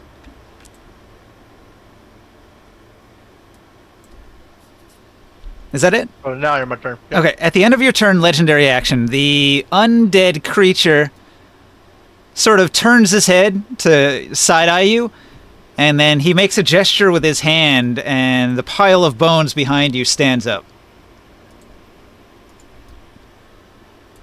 You need to kill him Oh, quick yeah? before he summons like an infinite amount of these things. That's There my plan. are 40 giant skeletons in this room. Every turn, he can summon at least one of them. So yeah, you do want to finish him as quickly as possible, or this will get way out of hand. Yeah, because Is this it my thing hurt turn? me pretty bad. Is it Orin's turn now after the legendary action? Yes. Is it my turn? Mhm. Okay. So, my attack is first with the Grey Forge Dart. Yeah. It was a nat 20. Mhm. And I'm not sure if... So, the damage on that is in the chat. What was it? 44 looks like? 44 But, damage. Which was almost maximum.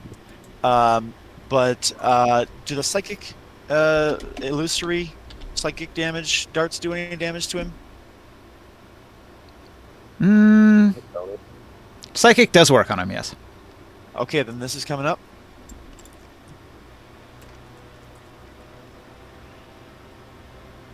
That's almost minimum. 23 damage on that. So that's my action. And then I want to move next to him.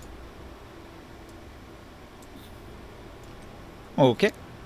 And, oh, you did it for me. Thank you. And swift action, can I... it'd be a disarm if I was going... I can't pickpocket on a... I can't sleight of hand on a swift action, Not a bonus action? bonus action. I mean, doesn't Rogue have that ability to bonus action sleight of hand? I thought they did. Okay, then I will. That goes to this, and I'm going to... Oops. Run them pockets. You try to snatch something from the enemy. You'll find he doesn't really have anything.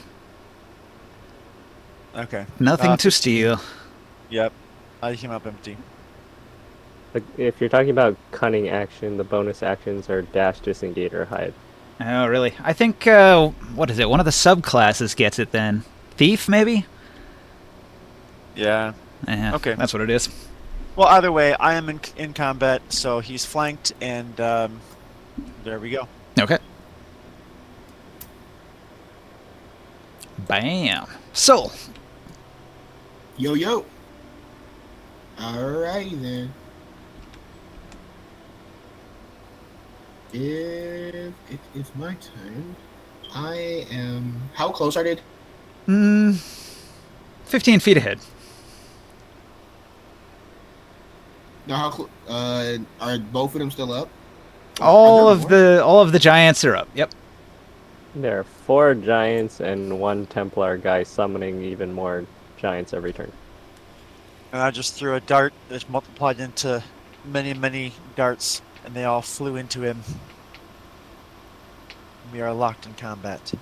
The Templar Defiler is 40 feet away from you, and there are 2 giant skeletons about 10-15 feet away from you. And there's another one to your right attacking Morg, 25 feet away.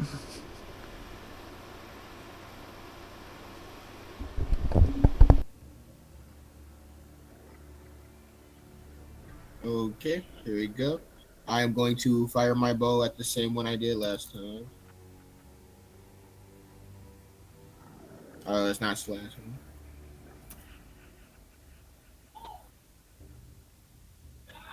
It's the... Huh?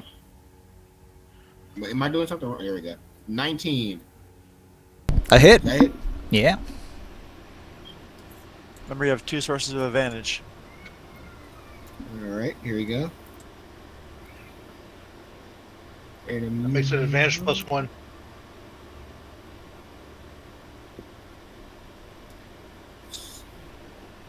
Also, I want to use one of my arcane shot options, the grasping arrow. Okay. So that's 5d8. And the damage type I'm choosing is fire. So 5d8, and there's the massive arrow has 2d6, and the grasping has 2d6. Plus 4d6. Alright.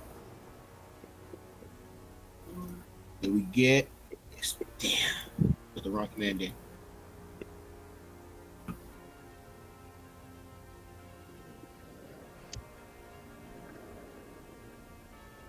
$30 damage. Okay, so your arrow manages to hit this giant right in its spinal cord, severing it, and the whole body collapses into a pile. Well, that's pretty neat. Yeah. An arrow killing a skeleton like that's pretty cool. Oh, are they just hella squishy? 115 hit points. I wouldn't call that squishy. Oh, okay, never mind. I was like, what do you get? That's Oh, I pretty got squishy damage at from like this level. I mean, fireball we fought stuff in- earlier. Yeah, the 65 damage fireball, the previous arrow that did like 15. All told, it was enough to drop the giant. Only barely. He needed to do 25 damage to kill it, and he did 30.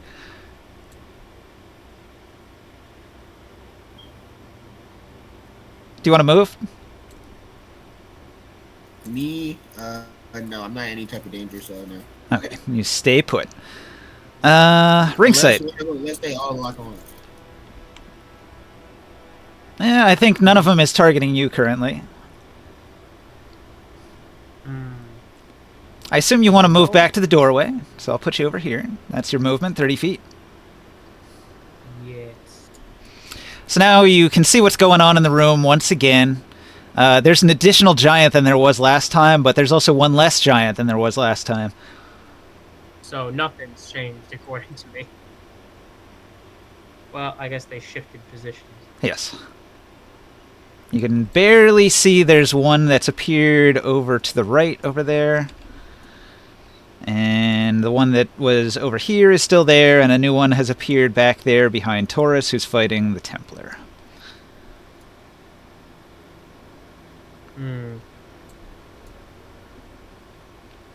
Can my elemental reach the guy with the big commanding presence? The leader, sure. Punch him in the face. Okay.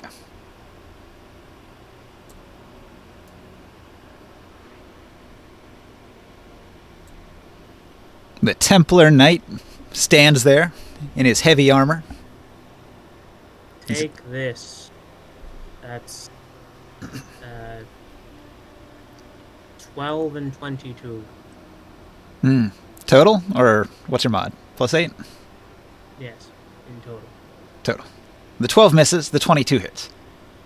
Hooray. Actually, he uses a reaction and he parries the attack.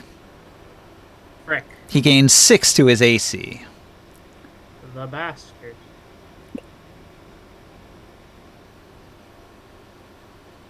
Okay, I guess I'm doing this a different way. I wish I could have used that against Taurus, but I didn't see the attack coming. Alright, parry this, you filthy casual. Wait, hang on. Hang on, how far away is he from me? From you? Quite a ways. 10, 20, 30, first 40, attack I had- 50, 60 feet? Excellent. Don't forget First your, attack I had 32 to hit. Yeah, Don't forget what? your advantage sources. Yeah, there are multiple stacked advantages going on. Taurus gave you an advantage because he staggered the enemy with a hit. And he's also flanked. Alright, let me re-roll both of those then. Nope, none of that was enough. I think flanking's only for melee attacks, but he definitely has the one advantage. Whatever, you get to make me an intelligence saving throw, Mr. Ninja. For your big bad. Alright. shit, I rolled low. What does it do? He has been hit by Psychic Crush. Okay. Big damage. Roll it.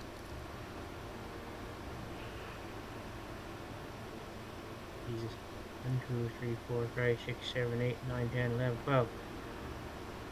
Take 33 psychic damage, and you are now stunned until you succeed the saving throw. Okay. Unless he can't be stunned, I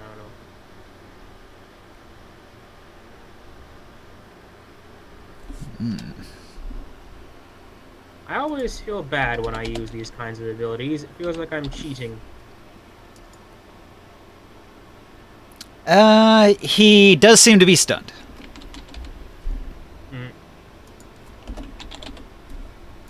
Which is good, though, because if he wasn't stunned, he'd be using some pretty powerful effects right now. I mean, I'm still gonna keep abusing the... Well, I don't think this is abuse. I'm just doing the thing that the game let me do. Oh, for sure. And you want to do this, otherwise the combat does get way harder every time he summons a giant. Stun locking the enemy is the strategy to win this. Mm-hmm. Well, anyway. So you're saying that's your turn, Morg? What do you do? Oh, alright. I forgot to actually say the words.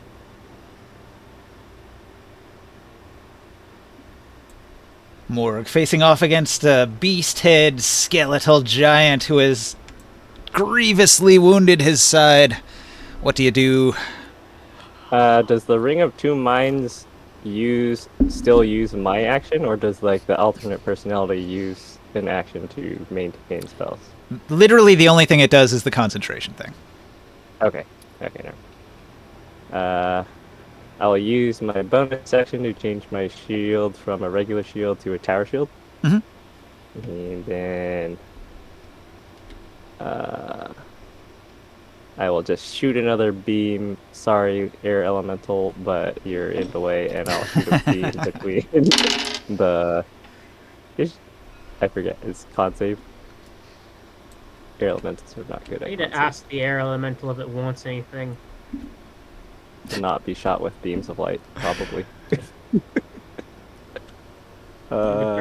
Yeah, so they roll with regular instead of advantage.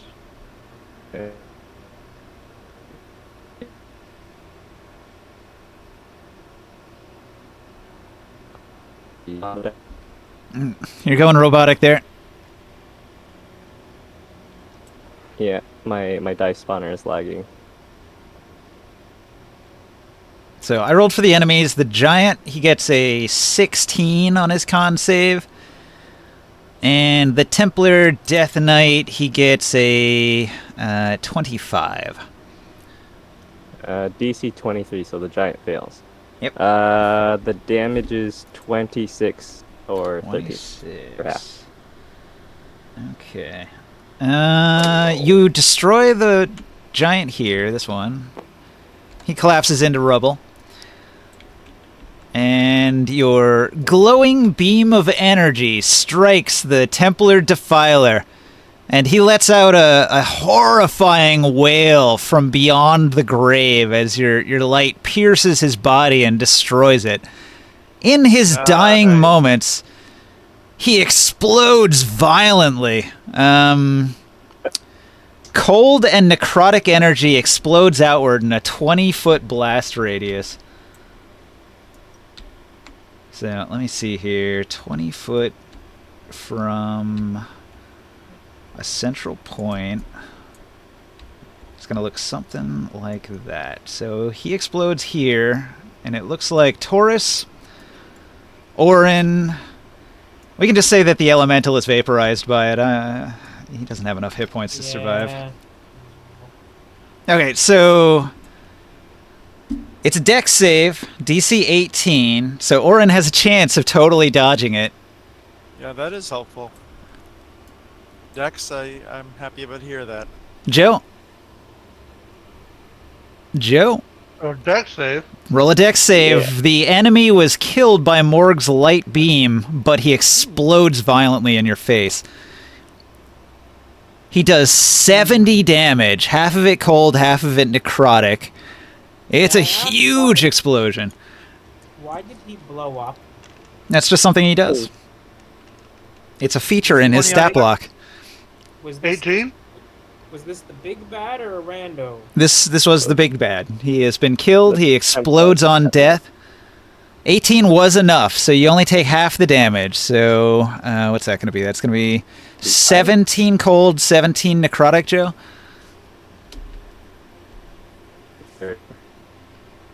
Nothing. And Will, you dodged the entire blast, huh? I hide behind Taurus. You hide behind Taurus. 70 damage explodes. You dodge every single point. Oh no, an explosion! I need a large, high mass object to block the shot. I jump in front of. Something To me, slow crumble and when mobile. it explodes. So the armor he was wearing is completely obliterated in the blast, but the weapon he was holding drops to the ground. I jump in front of Orin and save him. Thank you. Yes, my hero. Ring sight, you can still sense evil. Destroying the creature didn't get rid of the evil. I will Guys, do a detect magic. Ah, Look at the weapon. it is definitely magical for sure. Is it cursed? The sword? You do not see a curse on it. It's not glowing red, but it does emit evil. It is an evil-aligned weapon. Yeah. Are the huge skeletons still up? Don't take this statement the wrong way. However, this feels like a mini boss, and I'm not sure if he was supposed to, because he's the big spooky lich in the dungeon who keeps raising skeletons every turn. Is that what you said? He feels like he was a mini boss. Yes. He says that in character. That was a really dangerous encounter. Like, had you not played it well, he would have just kept summoning giant after giant after giant. Technically, I can do 2 of those per turn, but I was alternating, and like he can also cast spells. So he tried Compelled Duel instead of summoning another giant, but those giants get 3 attacks each, and they can hit pretty hard. So I mean, this is definitely an enemy that scales up the longer the combat goes on. And he had a ton of hit points, really high AC. So I wouldn't like undersell how dangerous this encounter was. I made it way harder than the encounter was in the book to make it more interesting for you guys. Well, I appreciate that. He was pretty interesting.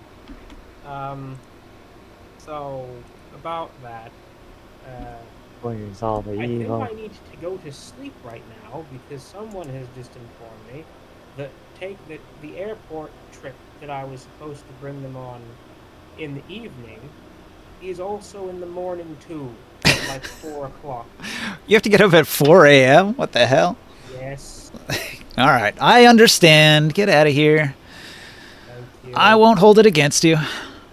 We did finish the combat, so thanks for that. I'll just, I'll take over your character and I'll have you cast Identify on the sword. How's that? Who's gone? So, Ring Sight identifies the obsidian blade of the Templar Lich. It sounds like this obsidian needs to be shattered into 1,000,000 pieces.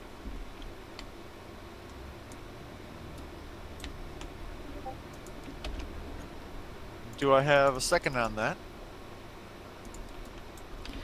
Taraskir's Bane, obsidian longsword. It's worth 246 gold. Wait, was this a blade that killed Taraskir? So in the description, any beast-head giant that is killed by this becomes a permanent undead minion. What? So To this is us or to Taraskir? to whoever's holding this sword. Oh shit, that's awesome. Yeah, that's kind of interesting. Well, quite I mean, it's careful, bad. specifically though. have to be I'd be B-sides. quite careful with this weapon, though. It is Right. very evil and could have his own personality. It also has the potential to do 6 times damage on a hit. Wait, What? 6 times. Yeah, it says if you hit, you roll a d6 and you multiply the damage by that number. What kind of sword is it? Like is it a short sword, long sword? It is a long sword. It can be wielded one or two-handed. It's a heavy blade that deals an extra 2 damage on top of being a +3 weapon, so d10 plus 5. Pretty hefty. That's an interesting weapon. Does the multiplier multiply the +5? Whatever your Oh, damage wow. roll, you can get up to times 6. Or is it just the D10 that's the damage roll? D10 plus 5, and then whatever the result is, you multiply by the d6. Okay. I don't have any preference. It's worth quite a bit. Or if somebody wants to use this. It's an obnoxiously powerful artifact-level weapon, but it's also intensely evil. Made for the purpose of genociding an entire race of people.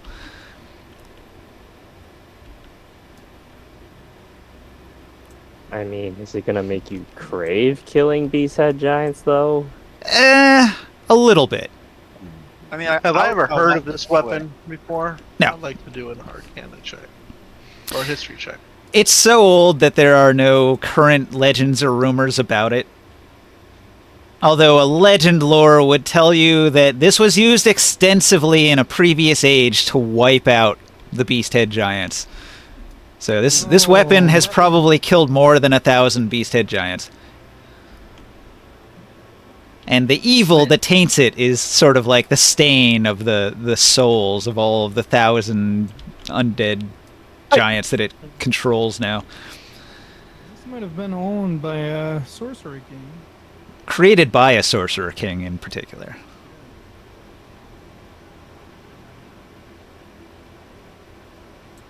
Let's see, who was the giant bane? Was it Nibene?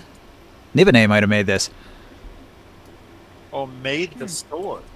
Yeah. Oh, Well, wow. how's my sword if it knows about this?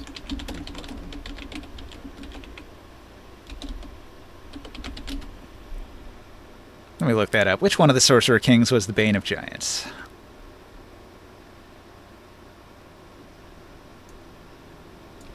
When it says all other actions, does that include bonus action? You can't even move if you're going to use that attack. The onslaught attack, you have to be rooted into place, you have to have moved into position the previous turn, and your entire turn is the up to ×6 multiplier attack, because you're just going into a blur of attacks where you hit multiple times really, really fast. Yeah, so it says all other actions, that includes bonus actions, right? Yeah, all other actions, everything. It's your whole turn. I mean, that could be good for me since it's not technically a metal weapon, it's obsidian. Oh, you know what? Dragoth made this weapon. Yeah. Dragoth was the Ravager of Giants. He made That's it. the undead thing, right? He made it Dragon's Giant. during the Cleansing Wars, during the 144th King's Age.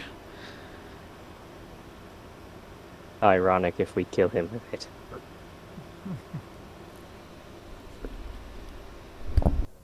Who's interested in using this?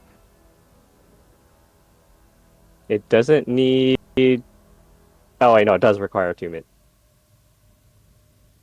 Most likely. Yeah, it's a powerful weapon. It definitely does require attunement right there.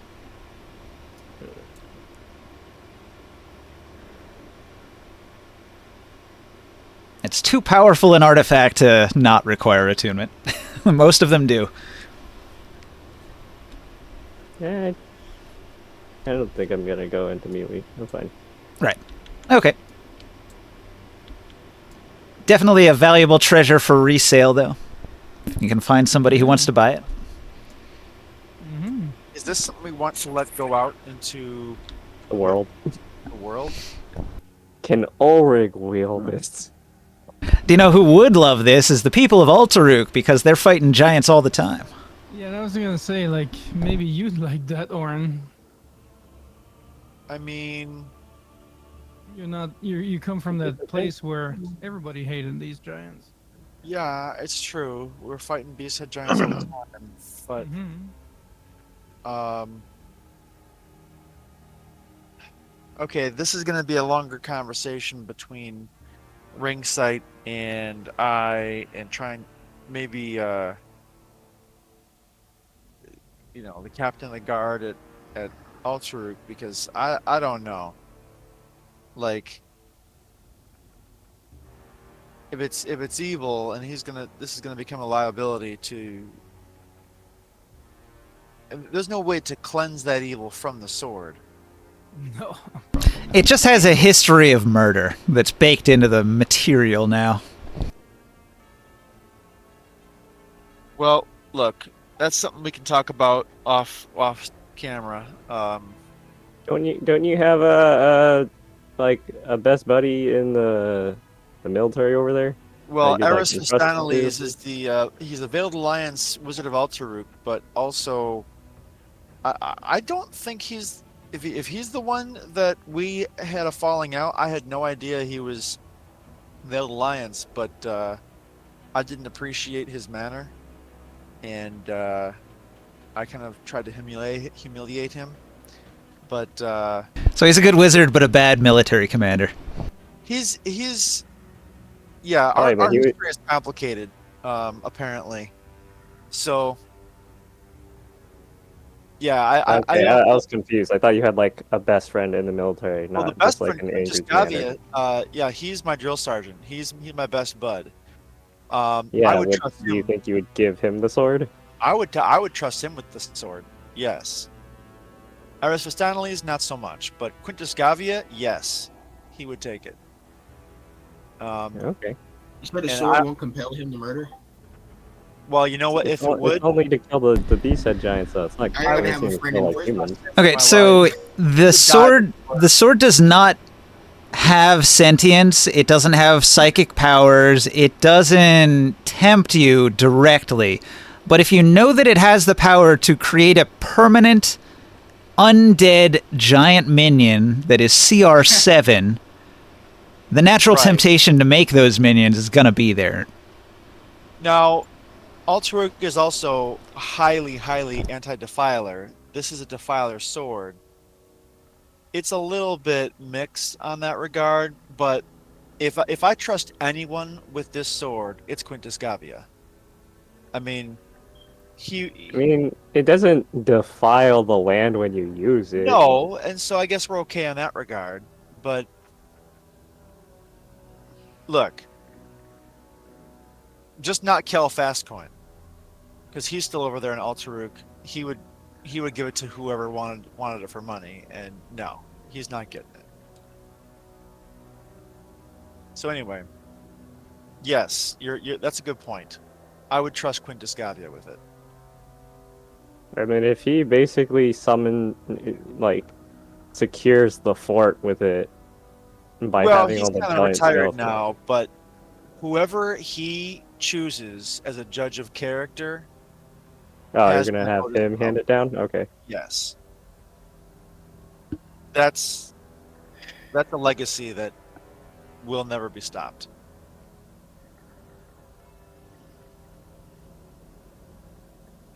I assume if they drop the sword, or whoever like the new wielder is, like all of the skeletons will go away and they'll have to rebuild the army by finding new beast-head giants. Like, we killed this Templar and they're kind of gone. That's interesting. I do want to mention one note. So in the description here, it says this counts as the number of attacks rolled on the D6 for Hellish Branding. Hellish Branding was a feature that the monster that you just fought had. Had he physically attacked one of you, each hit that he landed on you would cause a Hellish Brand, and then every turn thereafter, you would take a D8 of necrotic damage that had no saving throw. So it was really nasty, but it didn't come up. So you can basically ignore the Hellish Brand, but if there's anything that triggers off number of attacks, or if it says, like, you get this benefit for one attack, then in this case, the sword is rolling a number of attacks up to 6. Interesting. if Taurus uses reckless attack, it counts for all of them. This doesn't interact with any kind of multi-attack. So the number of attacks you do with Onslaught is 1 to 6. It can't be modified. Okay.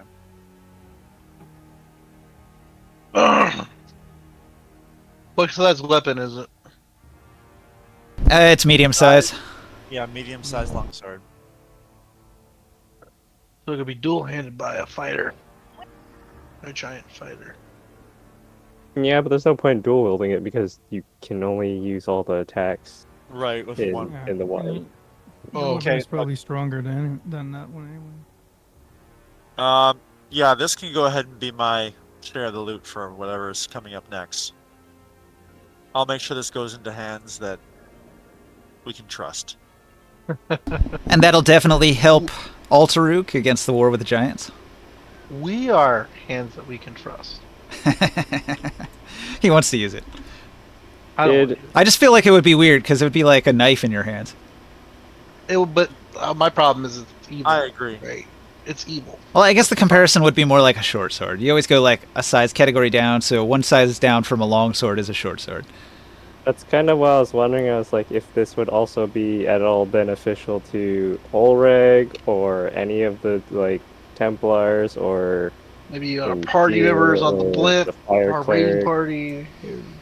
Yeah, any fighter type, anybody that can use martial weapons.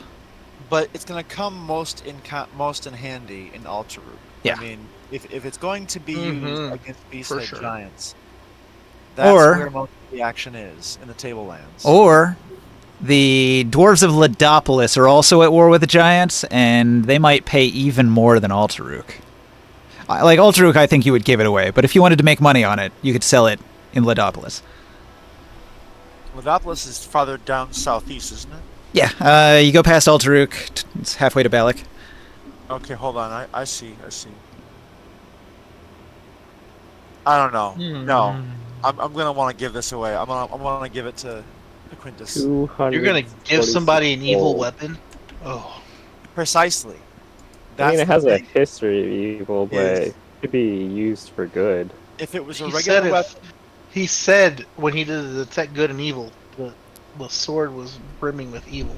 Yeah, Tarot has the ability to just detect evil, and so when he's near the sword, he smells a noxious odor that it's disgusting, and he can't stand it. He doesn't like to be anywhere near this weapon just because it emits this toxicity of evil all around it, an aura of evil. I think regular you know people what? aren't going to notice it. I kind of feel like we just destroy it. There is no way this weapon has. That's aura. what I'm saying. Like we should. I'm all Look. about good. I'm all Look, about I good. don't you want to understand. sacrifice this thing to the fire god or something? I don't understand I all. know a the god that things- would love for me to sacrifice it to it. If that is the best choice, because I don't know what kind of powers this sword could have over a man. Well, if a legend Exactly. lore was done, you pretty much know.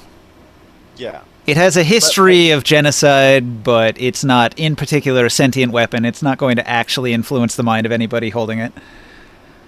If the person's already of good nature, I don't think they'll raise an army to subjugate and kill a bunch of innocent people. Right. Okay. So it sounds. Okay, If that's all okay. character knowledge, It is. then I want to go to Quintus Scapia. It is. We did a identify and a legend lore, and we got like the full run of information about it. You learned that it was made by Dragoth in another age and used to cleanse the giants from the world. That sounds good then. I'm not. Well, then we can I'm not- cleanse the giants from Altaruk. I don't like that the way you said it like that, but you know, it shouldn't be an altar. You're right. Well, I tell you what. When you can lead a little mission, little ambassador mission over to the giants and make them stop raiding Altaruk, we'll have an Oh, accord. we already tried that. Remember when we were in the fucking forest? Right. No. Whatever. Maybe once upon a time when we when the clearing has been done, we can call upon Altaruk with their new army of undead beasthead giants and help us get rid of some of the sorcerer kings. You really Yeah. want to do that? That's a nice picture. I like that picture. Now we're Anyway, giving them undead beasts of giants. I love it. We help protect them. They help us in a favor battle against the Sorcerer King. Dad, why are you trying to kill me? Let's just put it in one of our bag of holdings for now. yes, Okay. that's what best.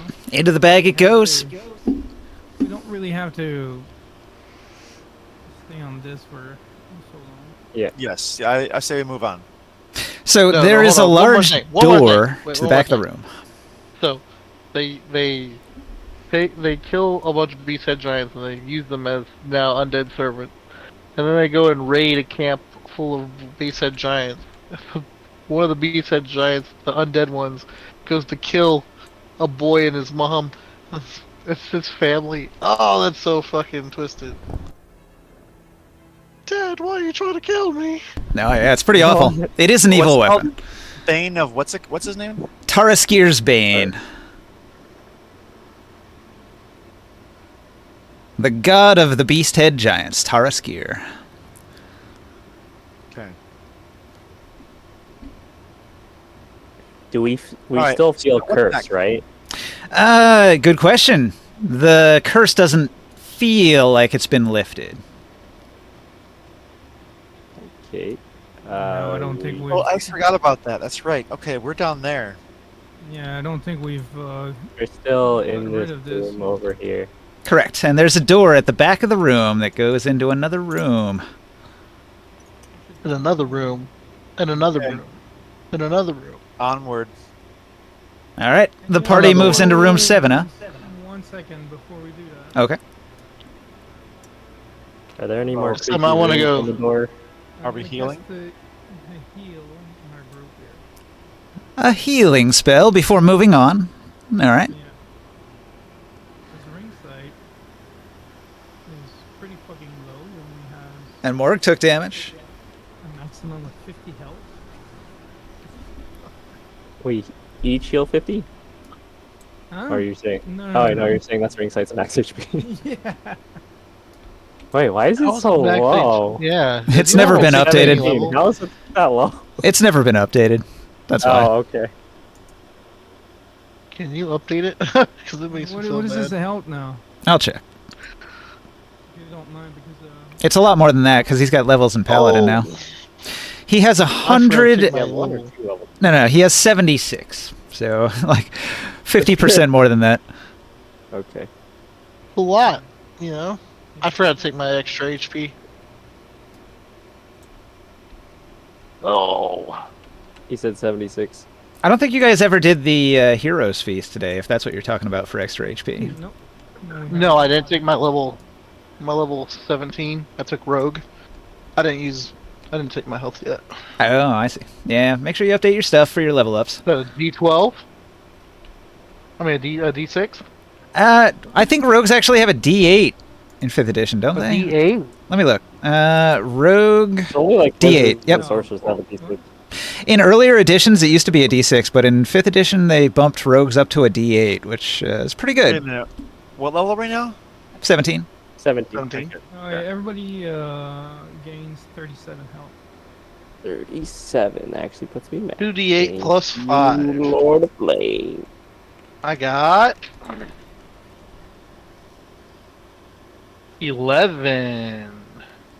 11 health onto my 276. I'm almost there, baby. 300. You want 300 health, huh? That's crazy. What if you took that feat that gives you an extra hit point for every level? Yeah, tough or whatever. Yeah. 17 health. Oof. I think it's 34. Actually, I think it's plus 2 hit points per level. That was 287 on an undercover cop. Wait till I get my rogue subclass. It's gonna be awesome. You're doing what I do in Path of Exile and just putting everything into health. I just want to have the biggest hit point pool possible. That's really important for lag spikes. Yeah. But Are we moving forward into? You said. Okay, we are in room 7. Are you? Have you gone into room 7? Oh, I'm sorry. Hold on, I'm looking at the wrong thing. Grimorn stopped everybody to heal them, but now that you're healed up, are you moving into room 7 through these large ornate doors? That's what I would like. Am I looking at the 7 on this map over here? It's for reference. Don't take it too literally. Oh, okay. I'm sort of doing a remixed, rearranged version. I've skipped some sections and added some others. Are there more runes or cryptic writing about dying and stuff on this door? The door is unremarkable. A heavy stone door. Okay. I'm gonna open it. You open the heavy stone door. In front of you, you see a square room. The square room is 60 by 60. And at the far end of the room, the entire surface of the wall is one gigantic mirror. Uh-oh. I don't like that. I smell magic. Wait, what? Where's the mirror? The far wall. Do I still have my detect magic on? If you haven't passed much time, it does last a little while, I think. Yeah, it's 10 minutes. How long it take to identify the sword and stuff? 10 minutes. Okay. And it's probably gone by the time we open this door. Yeah, if you did wait to identify and do legend lore and all that, it did take a little while. You could recast it if you want right now. Yeah, I'll cast it again. Alright. You cast Detect Magic. The mirror is quite magical. Yeah, I'll tell the group. Is there anybody that can maybe do an arcane? Do we know what kind of magic from the detect magic? Like it says, like the school of magic, what it does? Divination. Powerful. Hey, have you ever seen of an inquisitive rogue subclass? They have a thing called ear for deceit. Whenever you make a wisdom roll, insight, to determine whether a creature is lying, it automatically, the lowest is an 8 you can roll. Anything under a 7 is automatically an 8. Nice. Anyway, sorry. Divination School of Magic contains spells that enables the caster to learn secrets long forgotten, interpret dreams, predict the future, and find hidden things or foil deceptive spells. So this is something that you said out loud, so I know. I mean, I have a little bit of arcane training, but I'm not going to know that much about the mirror. So is it safe for us to pass? Is there another way out of this room, or is it through the mirror we go? You don't see any doors in the room, just a mirrored wall. And you're in that little hallway that isn't quite in the room yet. You've just opened the door and looked in. I'm just gonna approach the mirror and see if I can ask it some questions about our curse and how best to get rid of it. Okay, as you approach the mirror, the images in the mirror are going to change. They're no longer a reflection of your current self, but a reflection of your future self. What's the worst thing that you could imagine happening to you? Getting killed by Boris the Dragon. Okay, well that's what you're seeing. Boris the Dragon killing you. Oh my god! Oh no. What do Yeah. you all see? Do you see dragons killing us? Is it just me? Well, you're the only one who I don't stepped know. close enough to observe the mirror. No. Everybody else is hanging back in the previous room. I will try to go in and save him. Okay. I will pull him away from the mirror without looking at the mirror if I can. I'm going to back towards the mirror. You don't even want to look at the mirror. All right. You move forward, you see Morg just staring at the mirror, and you begin to pull him away. Like, he's not possessed or anything. Like, does Morg say anything? Yeah, I said, oh my god, this Boris the Dragon is eating me in the mirror. He sees a vision of a perilous future. Not yet, and we'll give him hell when we do. I hope you guys avenge me when I die, if that truly is the future. But Oren, eyes averted, has not looked at the mirror. All right, so we can't. Is there another way to go besides this room with the mirror, or do we have to go break through this mirror? Well, a ways back, there was a wormhole in the wall, as if a giant worm had burrowed into it, and it did not get explored. This tunnel over here. Well, I would expect that there's a way to go besides through some worm. If they built this, I mean, they make a way to go through besides. Boy, Okay, wouldn't it be great if you could look for a secret door on that far wall? Except to do so, you'd have to look at the mirror, huh? You know what? I don't want to look at the mirror. Funny how that works out, isn't it? Hold on. What if I? What's the mirror do again? Sorry, one more time. Well, Morg saw Boris the Dragon eating him. I don't. He No, saw a that- vision. He knows it's divination of the future. He saw what he believes to be a vision of his actual death. I want to look at the mirror. I don't want to look at the mirror, but I'm my back to the mirror. You know what? No, I don't want to touch the mirror. Forget Okay, that too. so Taurus, you walk into the room. You look at the reflection of yourself in the mirror, and it fades away, and you see a new image in the mirror. What's the worst thing that you can imagine?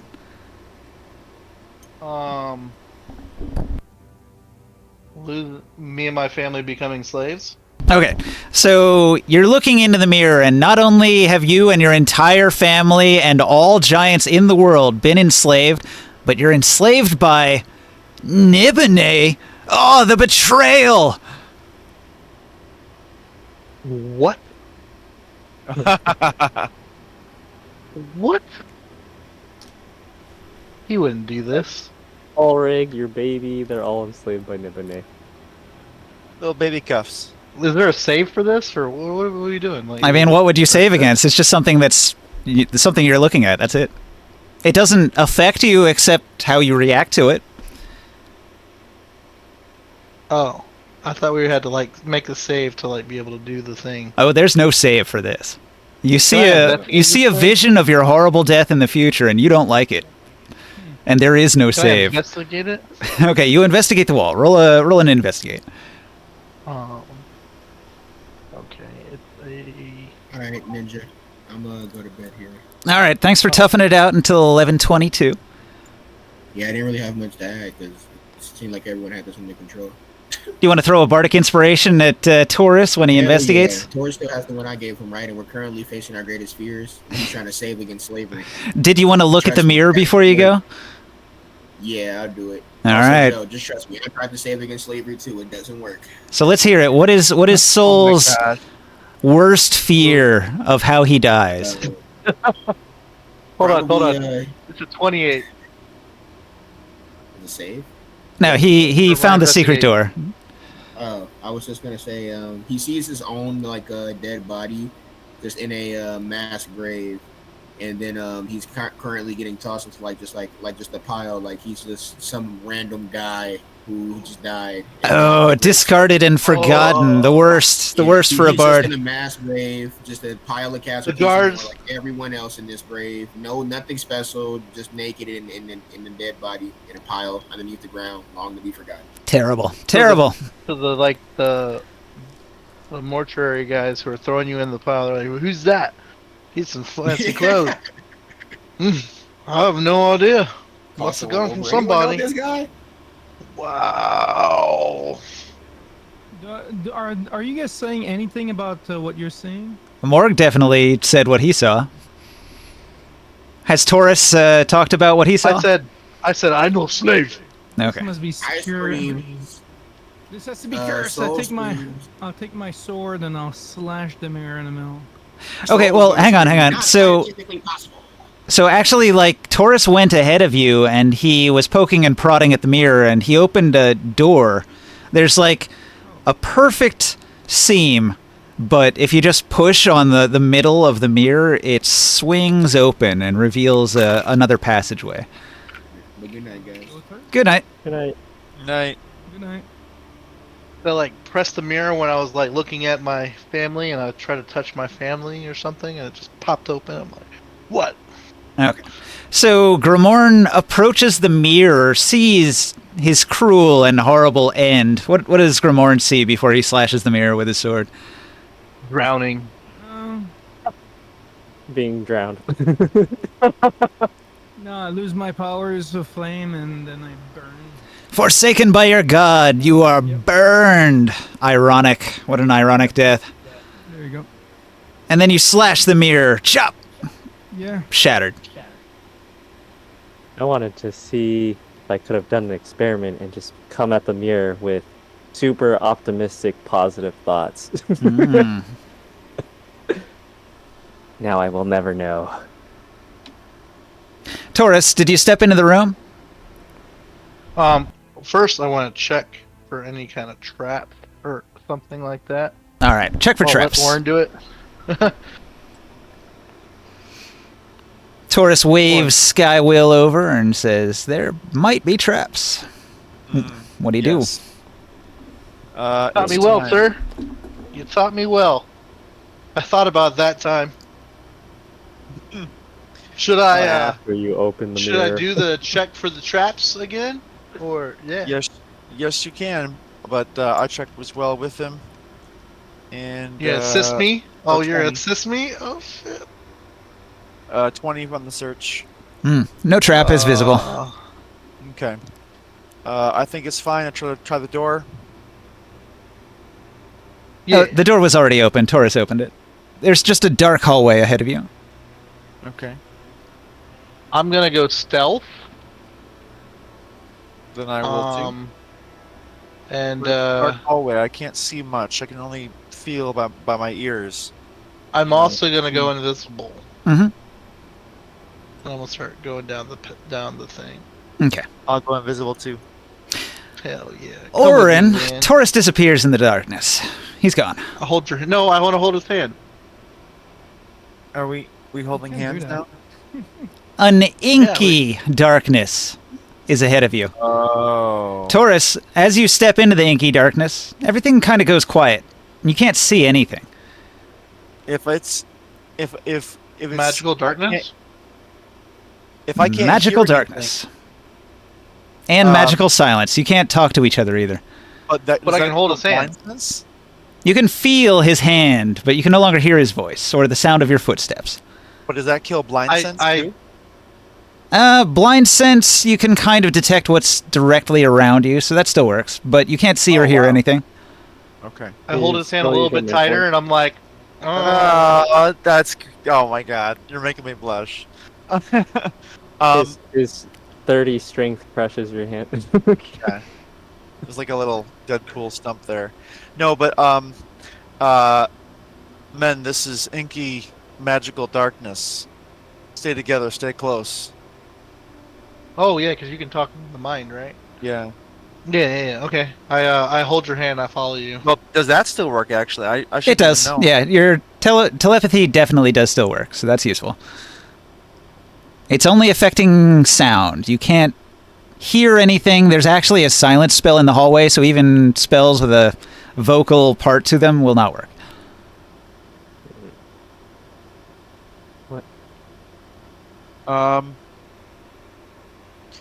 You know what? Shoot, it's too late. Too I like late. it. I'm already inside. I can't go. No, use we're doing smoke. it. Let's do it. Yeah, let's go. We press forward. Anything go bump for night? Okay, you press forward. You eventually come to a wall. It feels like there's another wall to your left. You could go to the right. It seems like the corridor turns in that direction. Okay.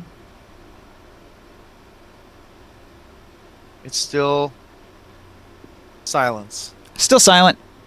And total darkness. Magical darkness. Okay, I'm gonna press on. You bump into a wall. A dead end. No, I mean to the right. I mean. Yeah, dead end there. You go forward another yeah. 20 feet and you hit a wall. Are you just going to Alright. follow the wall? Following the. Okay, are we in this little corridor type area here? Here, I'll do a little This- bit of red line drawing on the map here. So here's Taurus Oh, and wait. Orin. You enter the hallway into the inky darkness that starts at A.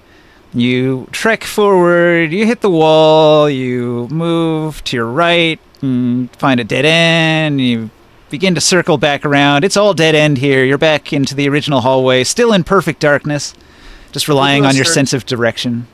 I'll bump around and do a search down there for some kind of hidden catches or secret doors.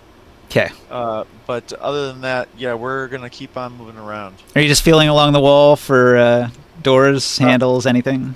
Yeah, if I make it back to where our friends are, It takes a while, and you make a bunch of turns. So you go left, and then you go left, and then you go right, and then you go right, and then you go right, and then you go left. And you notice that there's another side passage to go left, so you could go down this way if you wanted, or you could go back towards the entrance. If I know where the entrance is, what needs to happen here is we need. I take my rope, and I unravel that rope. Yeah. Now I'm not quite sure how that works with invisibility. If it extends beyond your body, it's visible. Right. So that's what In needs to magical happen now. darkness, so you're not gonna really see the rope anyways. But you can feel it, and you can. Yeah. Wait a second. Doesn't Ringside has that spyglass thing that allows to see through everything? It detects Oh. invisibility, but I don't think it sees through magical darkness. You need something called Devil's Sight to see through magical darkness usually, and it's an incredibly difficult to get feature. What about True Sight? True Sight might do it. True Sight's a high level spell though. It's like 8th, 7th, 8th, 9th level. Checking. No, it's a little lower than that. I do have it still. I don't think I've learned it. True Seeing. Oh, maybe it's 6th actually. Yeah, True Seeing is 6th level. The spell gives a willing creature you touch the ability to see things as they actually are. For the duration, the creature has True Sight, notices secret doors hidden by magic, and see into the ethereal plane, all out to a range of 120 feet.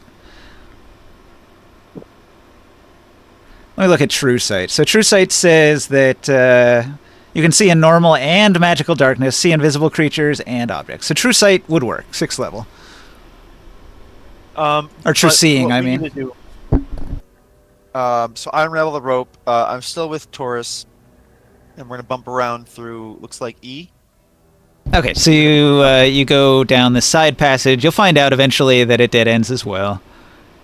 Okay. And we're searching. We're searching. Looks like the way I'm going, because I'm keeping to the left, I'll hit every possible eventuality here until before I get to the last place. Yeah. Boy, imagine if I didn't show you this map. This would be in a confusing ass dungeon. Yeah.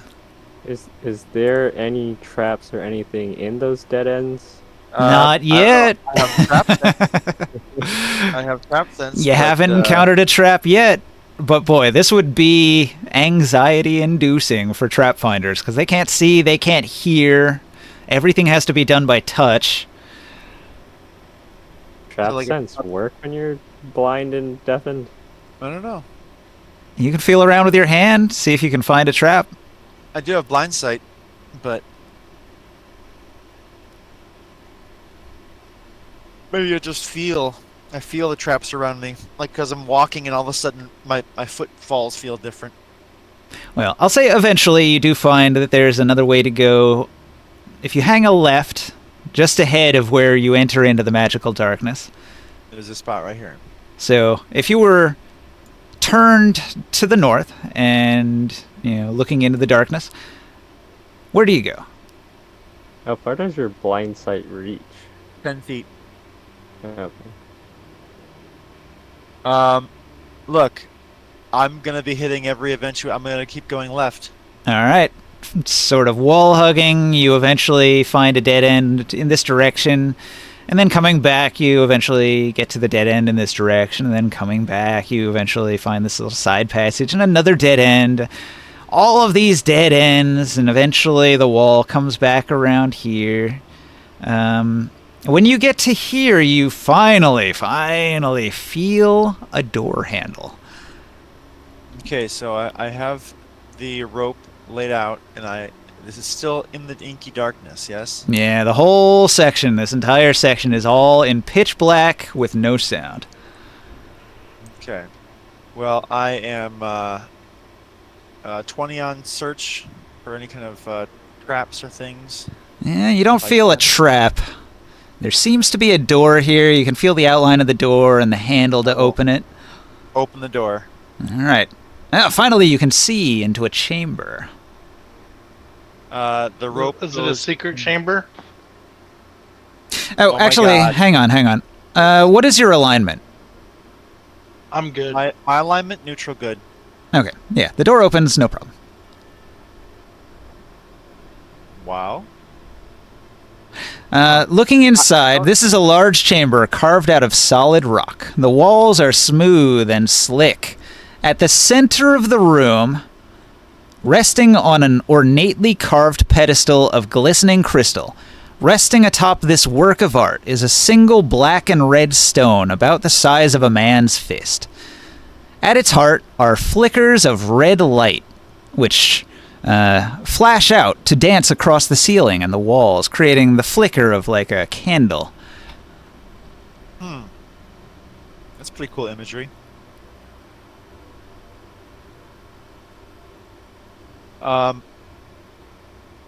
So this crystal has a light within that dances across the room. I approach the crystal. Okay.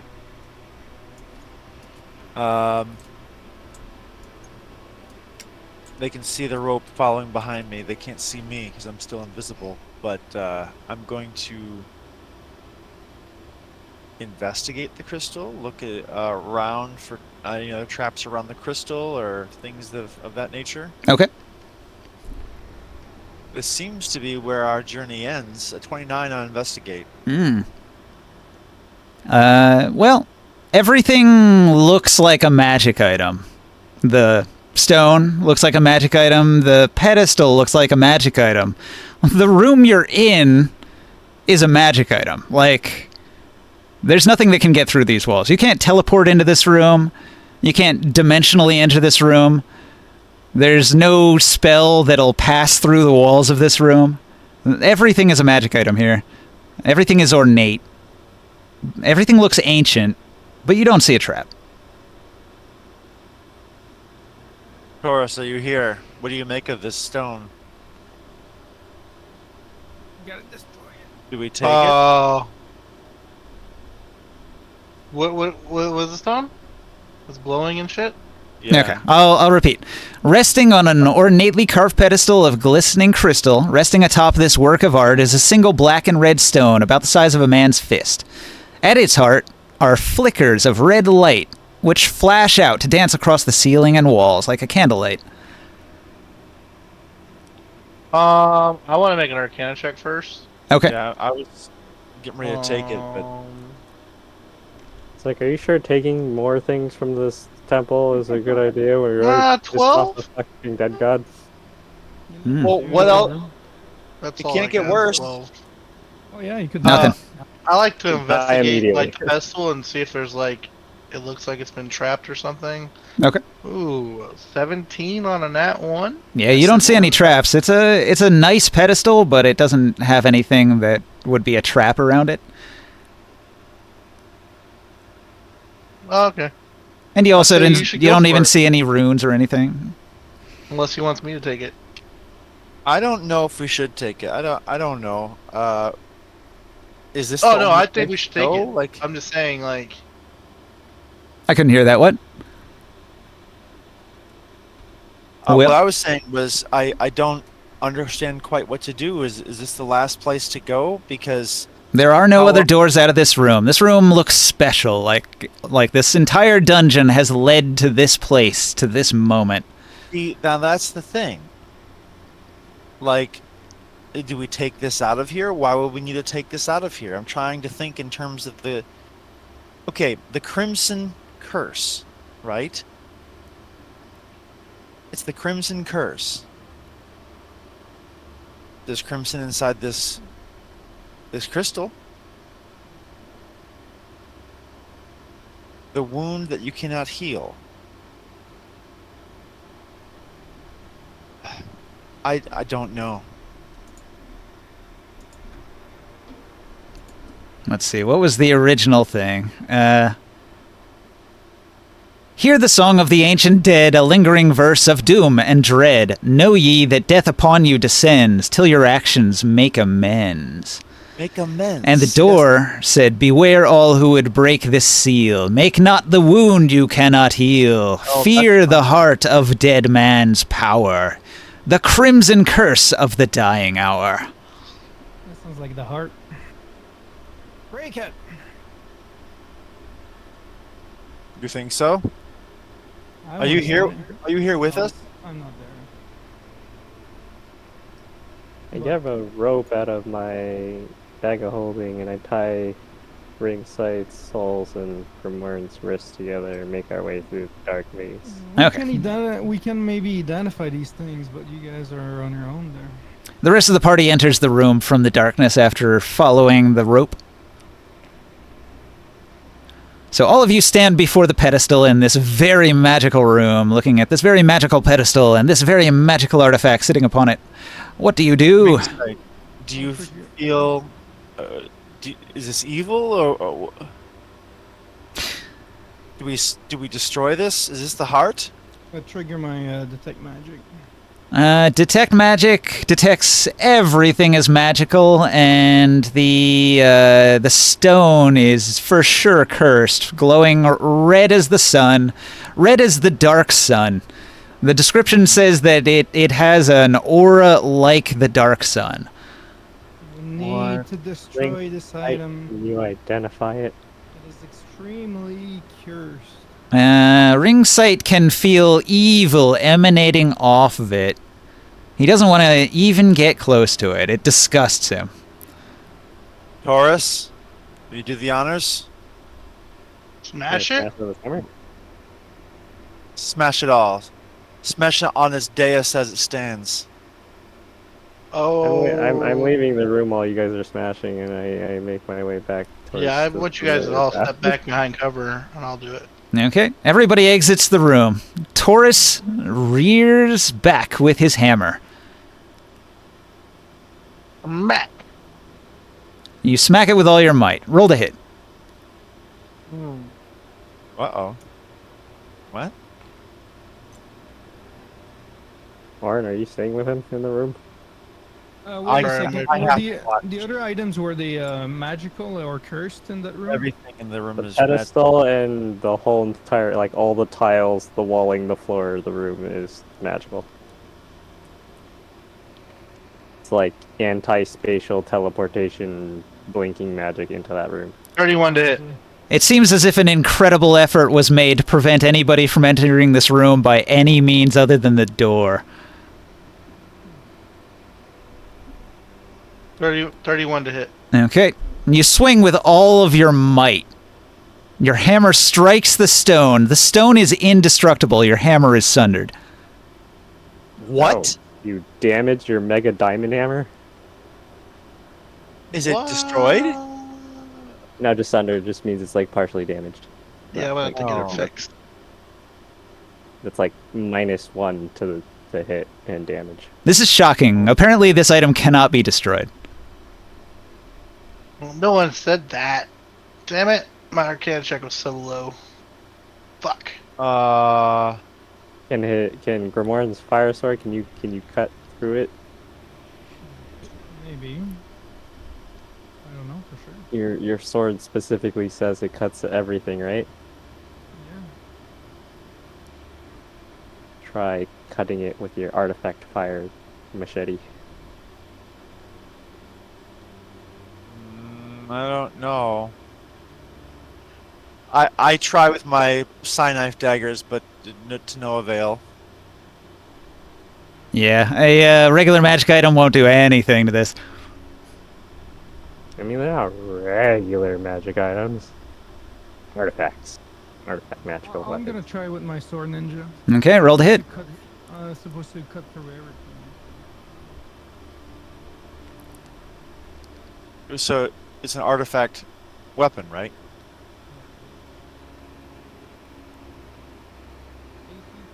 Okay, you hit. Roll damage. 19 damage. All right. The stone takes 4 damage, and an incredibly angry crack ripples across its surface. Wait, what? Tremendous energies emit from the stone, and everybody roll a DC 20 con save. What? Yeah, I want to say con In save. the room, or even if we're outside the darkness on the other end. Yeah, everybody. I was in the room. DC 20 con. 20. This is gonna be a problem. Ring sight Make sure, collapses to the ground and almost passes out. Can I use my reaction for my ring of protection? Sure. Okay.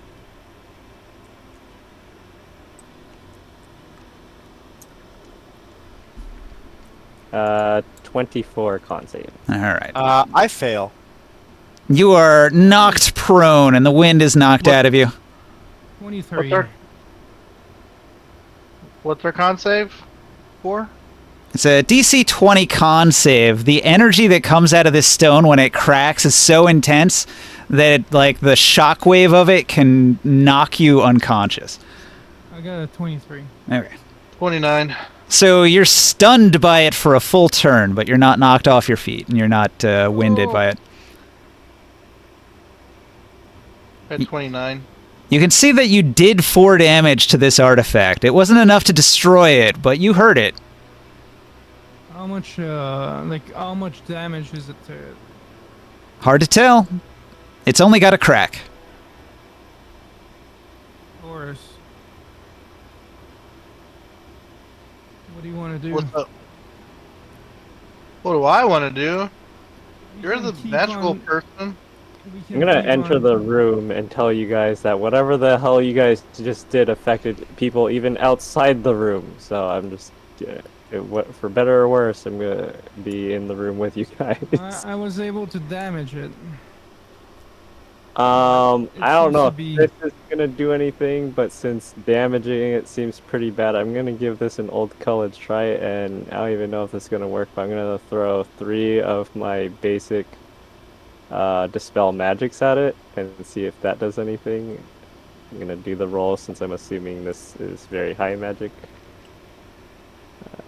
Dispel magic. I roll D20 plus my proficiency I roll and these 2 dice if I get 17 and lower. Oh, I rolled a 20. Calling on your god, and your god does not respond. They're not home.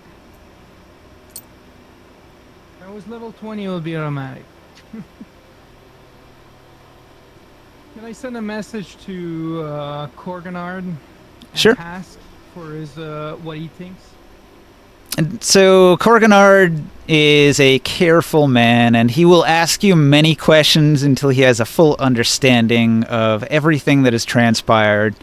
Right. He'll ask you about all the rooms you've gone through. He'll ask you about the riddle door. He'll ask you, just every question you can think of, 20 questions style. The stuff I stole. Yeah.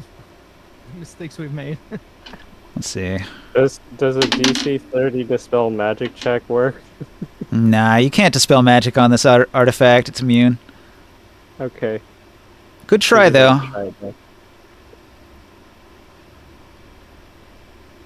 Korganard tells you sometimes artifacts are too powerful to be destroyed.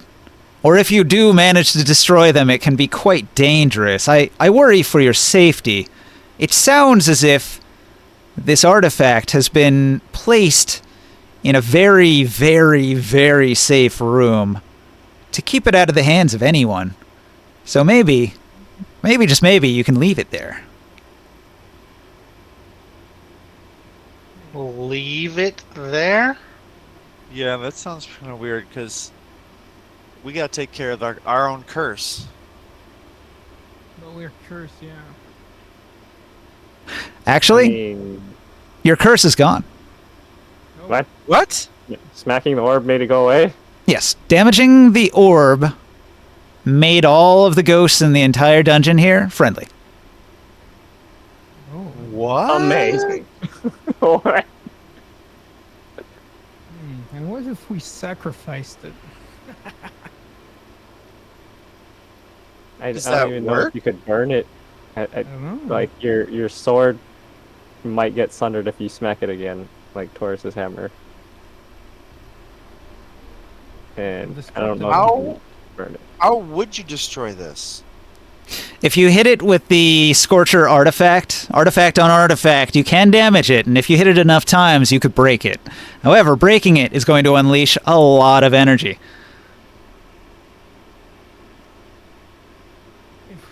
Do you think we Well- could I wonder if we could sacrifice this to the Lord of Flames. I think you might die in the process if the energy is released into you. But Korganard thinks that it's in a safe room, and you could probably send extra defenses to Tenpug's Temple to help guard it, but he thinks that's a good place for it. The people in ancient times must have put it there to keep it out of the hands of villains that might misuse it. So they wanted it in that room. They couldn't destroy it in their age with their technology, and so they made sure that nobody could get their hands on it. That's what I think, says Korganard. Yeah, but if this Sorcerer King, the one that is about to come out with undeads, find it. So now you guys understand why Tenpug's Temple is important to protect. Yeah, I didn't think there was much of it, but now this is a whole vault of like blue or green age artifacts. Or if we're going to have people from, what was it, the Altaruk, was it? Have the sword, maybe they bring their undead army once they have it to protect this thing. Yeah, you did kind of a number on the undead that were defending it previously. One layer of its defenses got wiped out. Yeah. I could have maybe some fire clerics. Yeah, post them up here. They could protect it. Yeah. I did say I was Tenpug's gonna send people some- would I appreciate said it. I was gonna send some anyways to help protect them with the undeads that are upcoming. Well, the undead that are here in the temple are friendly. Are you talking about the ones like the ones from Altaruk? Yeah, Okay. that's another story. This is a cool dungeon. I like this one a lot. Are we calling it here? We only got like 8 minutes. So, now that the ghosts are appeased, now that you've made amends for breaching the dungeon, the ghosts are no longer threatening Tenpug's people anymore. So they're going to return to their building and be generally thankful. And their opinion of the party improves a bit.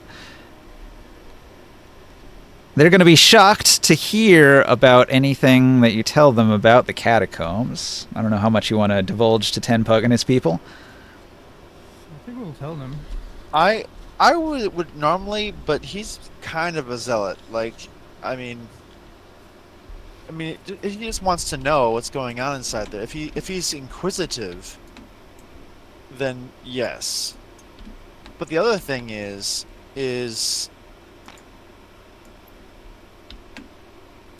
I'm From sorry, the I lost it. squiggly tunnel thing, I know we didn't explore it, but from the entrances of the squiggly tunnels, did we hear any like digging, like active noises of worm activity, like digging through it?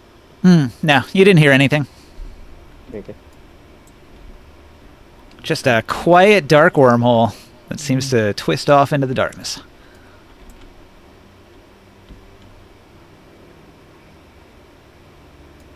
There's some pretty big sandworms in the Dark Sun world. We did say that the orb thing was evil, right? I would warn the people of Tempug that there's an evil orb down there and just not disturb it. In fact, it would probably be better for them if they make sure that other people don't take it or disturb it. The walls of this room would prevent any effect from getting outside of this dungeon here for the most part. So the evil of the artifact is sort of contained by this room. Well, this is the type of thing that none of the Sorcerer King should ever have their hands on. Yeah, here. These are. Go. Yeah, defending this is a high priority, because whatever this is, it could be used for evil purposes. Interesting. Okay, I've got to head out. All right. Good night. Yeah. I just wanted to say that Tenpug and his people have been talking about how they need to supply themselves with more weaponry and possibly armor if they can get it. And they know about a nearby quarry, but they're going to tell the party that the nearby quarry is guarded by a very powerful band of mole warriors that they're afraid of because they're too dangerous. They've been powerful raiders, and Tenpug's band have totally avoided them because they're really dangerous guys. But we just said that we went in and killed them. No, they're like an actual encounter. Those moles, like, but you could also do diplomacy with them. Like, they're not monsters; they are just a band of mole adventurers that are quite dangerous, and they own the quarry. So if we want to get stone weapons from the quarry, you'll need to either defeat the moles or negotiate with them to use their quarry. So that's something we can think about for next week, maybe. And the other thing is, here in the region around Tenpug's temple, they have sort of like wanted posters that I don't think I ever showed to you. So I'm going to drop those in the Discord just in case you want to look into any of the little side quests in the area. Actually, I have to cut this in two. Hold on. Alright, guys, good night. I'm gonna out. Yeah. All right. I'll have to cut this into 3. Anyway, you can check it out at your leisure. I'll just put it in the Discord. So In the Discord. Yes, sir. here, I'll do it in 3 parts. So we got wanted poster numero 1. Looks like that. Wanted poster number 2.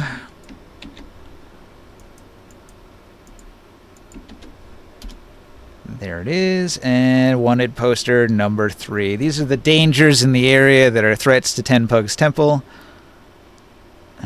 Here's number 3. So these are kind of interesting. You've got Rook Shadowfoot Varn. You've got Chicka Chick Shadowfoot Varn. Chicky Chick, the elf biter, and you've got the witch. So there's a defiler in the region that people have been spreading like rumors that somebody saw this defiler. Chicky Chick is feared by the elves. Like he eats elves, and he's really nasty, and he's been killing elves around here. And that thief, he's been stealing stuff. So some wanted posters to look at, and the nearby mole. And there's still the Gith. Your air elemental was able to track the Gith to a mine. It's like an old iron mine that's in the Black Spine Mountains, pretty deep into them.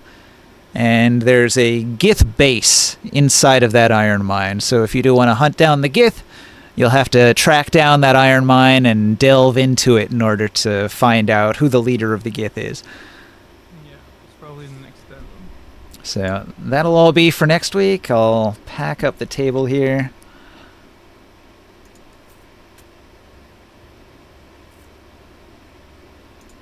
So you can go ahead and save it, and I'll say goodbye to Twitch. Thanks for checking out our stream. Hope you enjoyed it. I think that was a fun game.